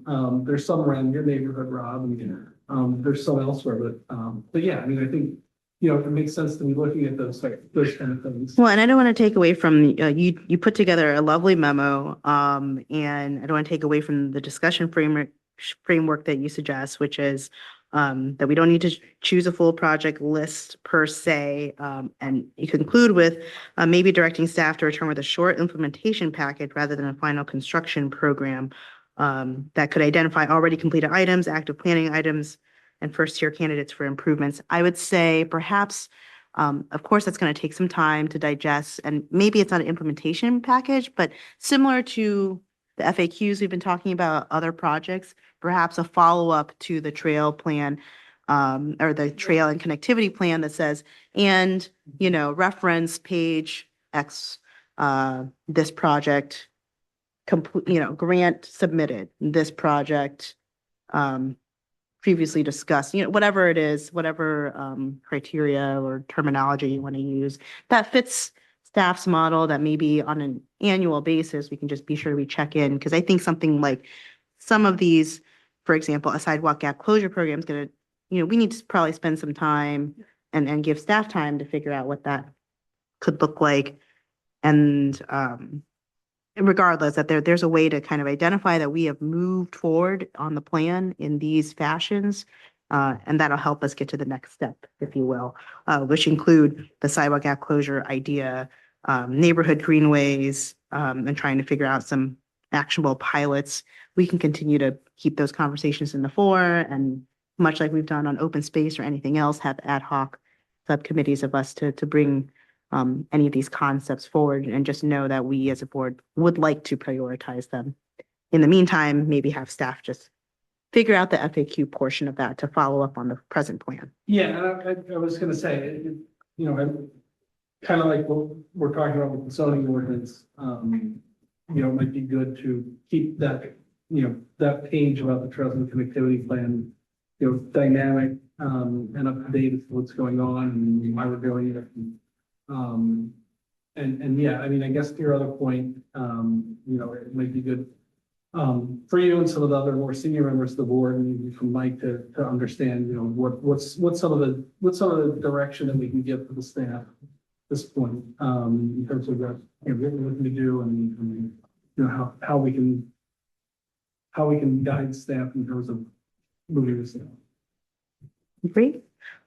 Thank you. And I would say again to staff, if at some, when you have extra time, somewhere along the way, it would be helpful to do an FAQ, a reminder on all the wonderful things that we've already invested in connectivity. And that could help guide the next element of that conversation. All right. Next is the sale of used equipment. 1, 2, 3, 4, 5, 6 of 6 vehicles to be listed. Any concerns or questions? Just a point of clarity, I know the 22 Explorer is a lease vehicle. Yep. Is that our typical life in terms of years and miles where we want to turn those over? A lot of times they hit over 100,000, as you can see, and then they get repurposed. Or, at 80 to 90,000, they get turned over to admin or somewhere and then get repurposed. That car is probably not going to go out of service until July or something. And if it's one of the cars that's in use 24 hours a day, it's going to have more than that. If the hours are lower. Is that a hybrid? That's a hybrid. The hours are lower because it's engine hours. Yeah. Right? And so it's significantly less than you would normally see, because the engine shuts down. Have we gotten rid of hybrids prior? I think one prior. Nice. One previous. As a person who owns GSA auction car, there's a good deal that municipalities and governments maintain their vehicles, they never skip a beat. Yeah. They are well maintained, but in the case of a police car, they are well used. All right. All right. Finally, we have the Black Horse Inn request by our real estate agent to decrease rent to attract interest, which has not received any interest for at least 9 months. Correct. And actually, Dan was, instead of an extension, because we've actually expired on the 30th, so it's currently off the MLS with the expiration. That's not necessarily a bad thing. We'll put it back on if you guys are okay with authorizing a new agreement with them, and it'll come in as a lower price, and it won't look like it's on there like it's been stale for a while. The previous tenant? Previous tenant was a what do you want to call her? She wasn't I don't want to say a masseuse, but she was like a therapist. She only lasted a year, palm reader. Yeah, not a palm reader, not that far out, but it was like a therapist type of situation. She had like a sauna kind of thing in there. And it was only a year. Before that, it was a financial planner. He was in there. Could we, A lawyer for that. could I suggest, a couple months ago, by the way, we didn't really advertise it greatly and we just referenced it a few times. Mark and Craig did a great job on a start a business here in town presentation that's live. I've actually have a couple people have made requests for it. I've sent it out to folks who wish to start a business in the township. So I wonder if here we could maybe also tack on start a business in the township, meeting with us or again, using the listserv, perhaps on email, like, hey, start a business in township, consider this space and come talk to us. I don't know how you package it, but, to encourage people to think about this. And I don't know if there's any other incentive I can think of. I didn't think that hard because I'm thinking about it out loud, but.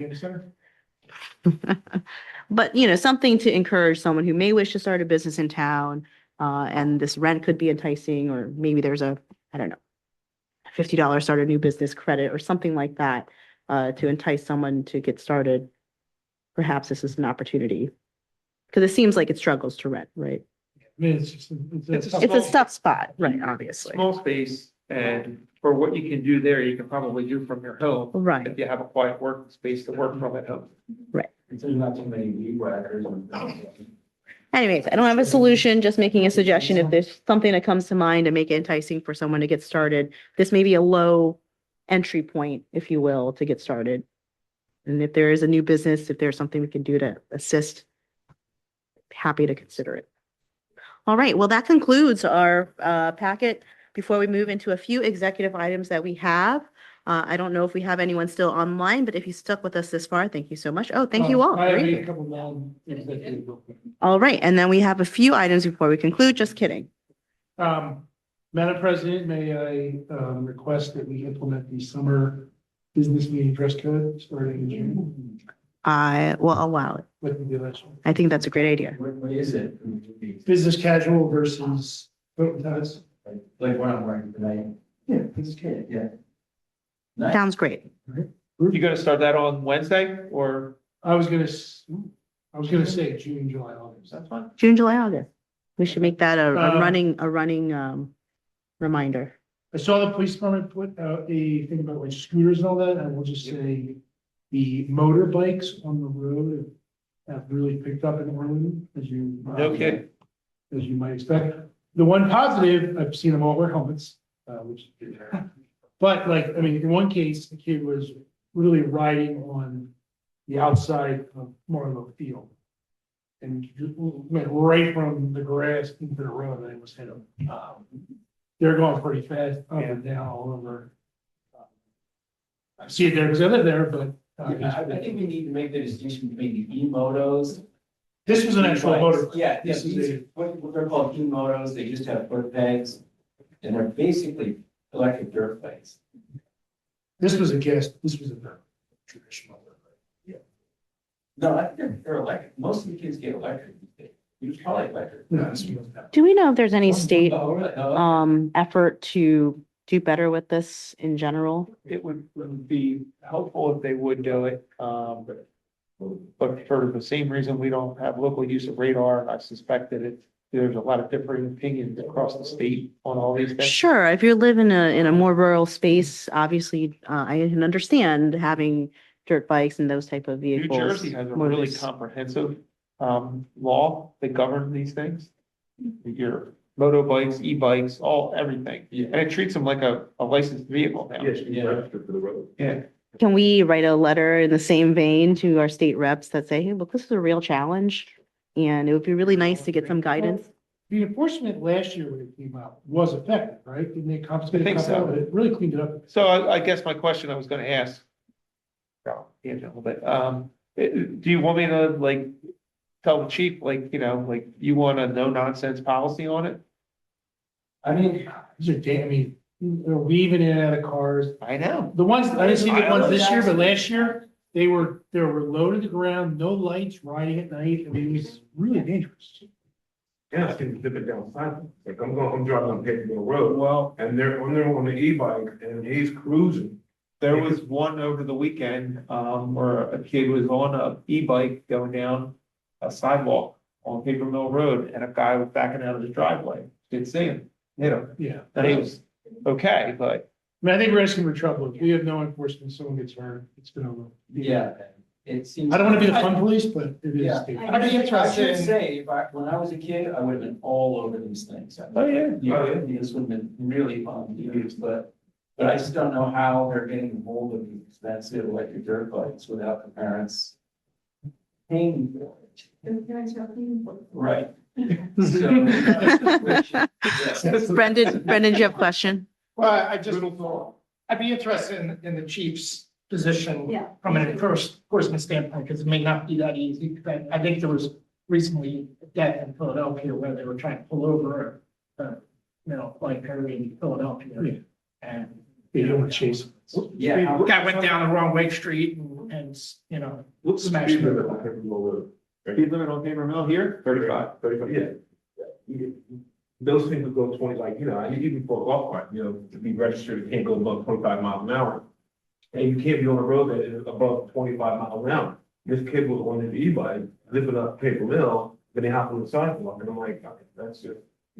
And Brendan, I mean, Philly, you see a lot of adults, right? Right, those are the ones you can't chase. I haven't seen any adults, it's all They're kids. pretty young. Yeah, like younger teens and younger. So are we gonna defer to like what chief's thoughts are about enforcement, any challenges that he foresees or? I mean, I would think we'd say we would be interested in stricter enforcement, but we'd also be interested in Respect your. his position on it. Because they confiscated a bunch of those. They can't confiscate them. Do they, like, keep, is it, are the people? is it No, I think they give it confiscated? back. They Yeah, confiscated give it it first back. time. We give it back. So the way our local ordinance is written, I think we can call our towing company to come and confiscate it, and then they have to pay to get it out Okay, of storage. The word gets around and the kids don't want to lose it. Should. So it wasn't fair. yeah, I think as long as it's not a permanent loss of this Yeah. expensive item. Yeah, we're not, we can't take it legally. So we are interested in increased enforcement with the guidance of the chief, understanding that there could be things that we aren't aware of. Interested in, writing a letter to our state officials, as a municipality, like, hey, this is an issue. Please help us manage this for the safety of all of us.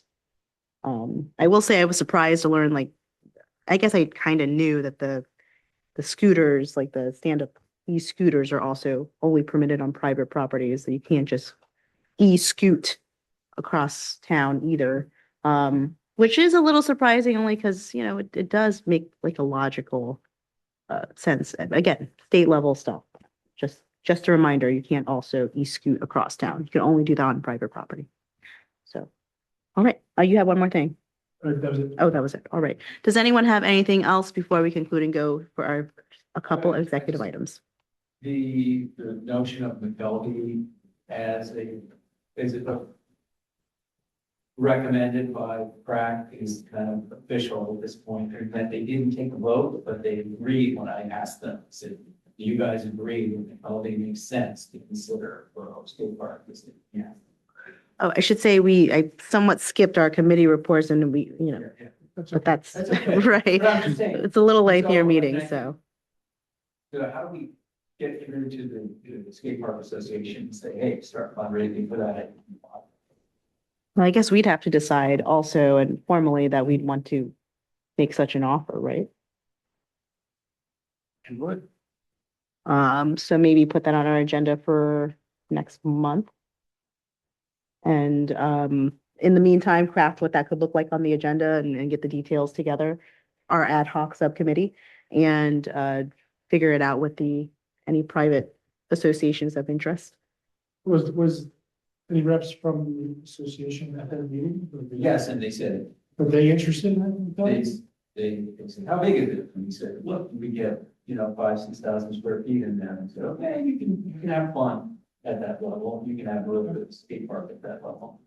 And I don't know if they know that much about that location. And I said, go over there. It's nice. It's a nice spot. Let's think on it and for Ride your June. bike, e-bike over there.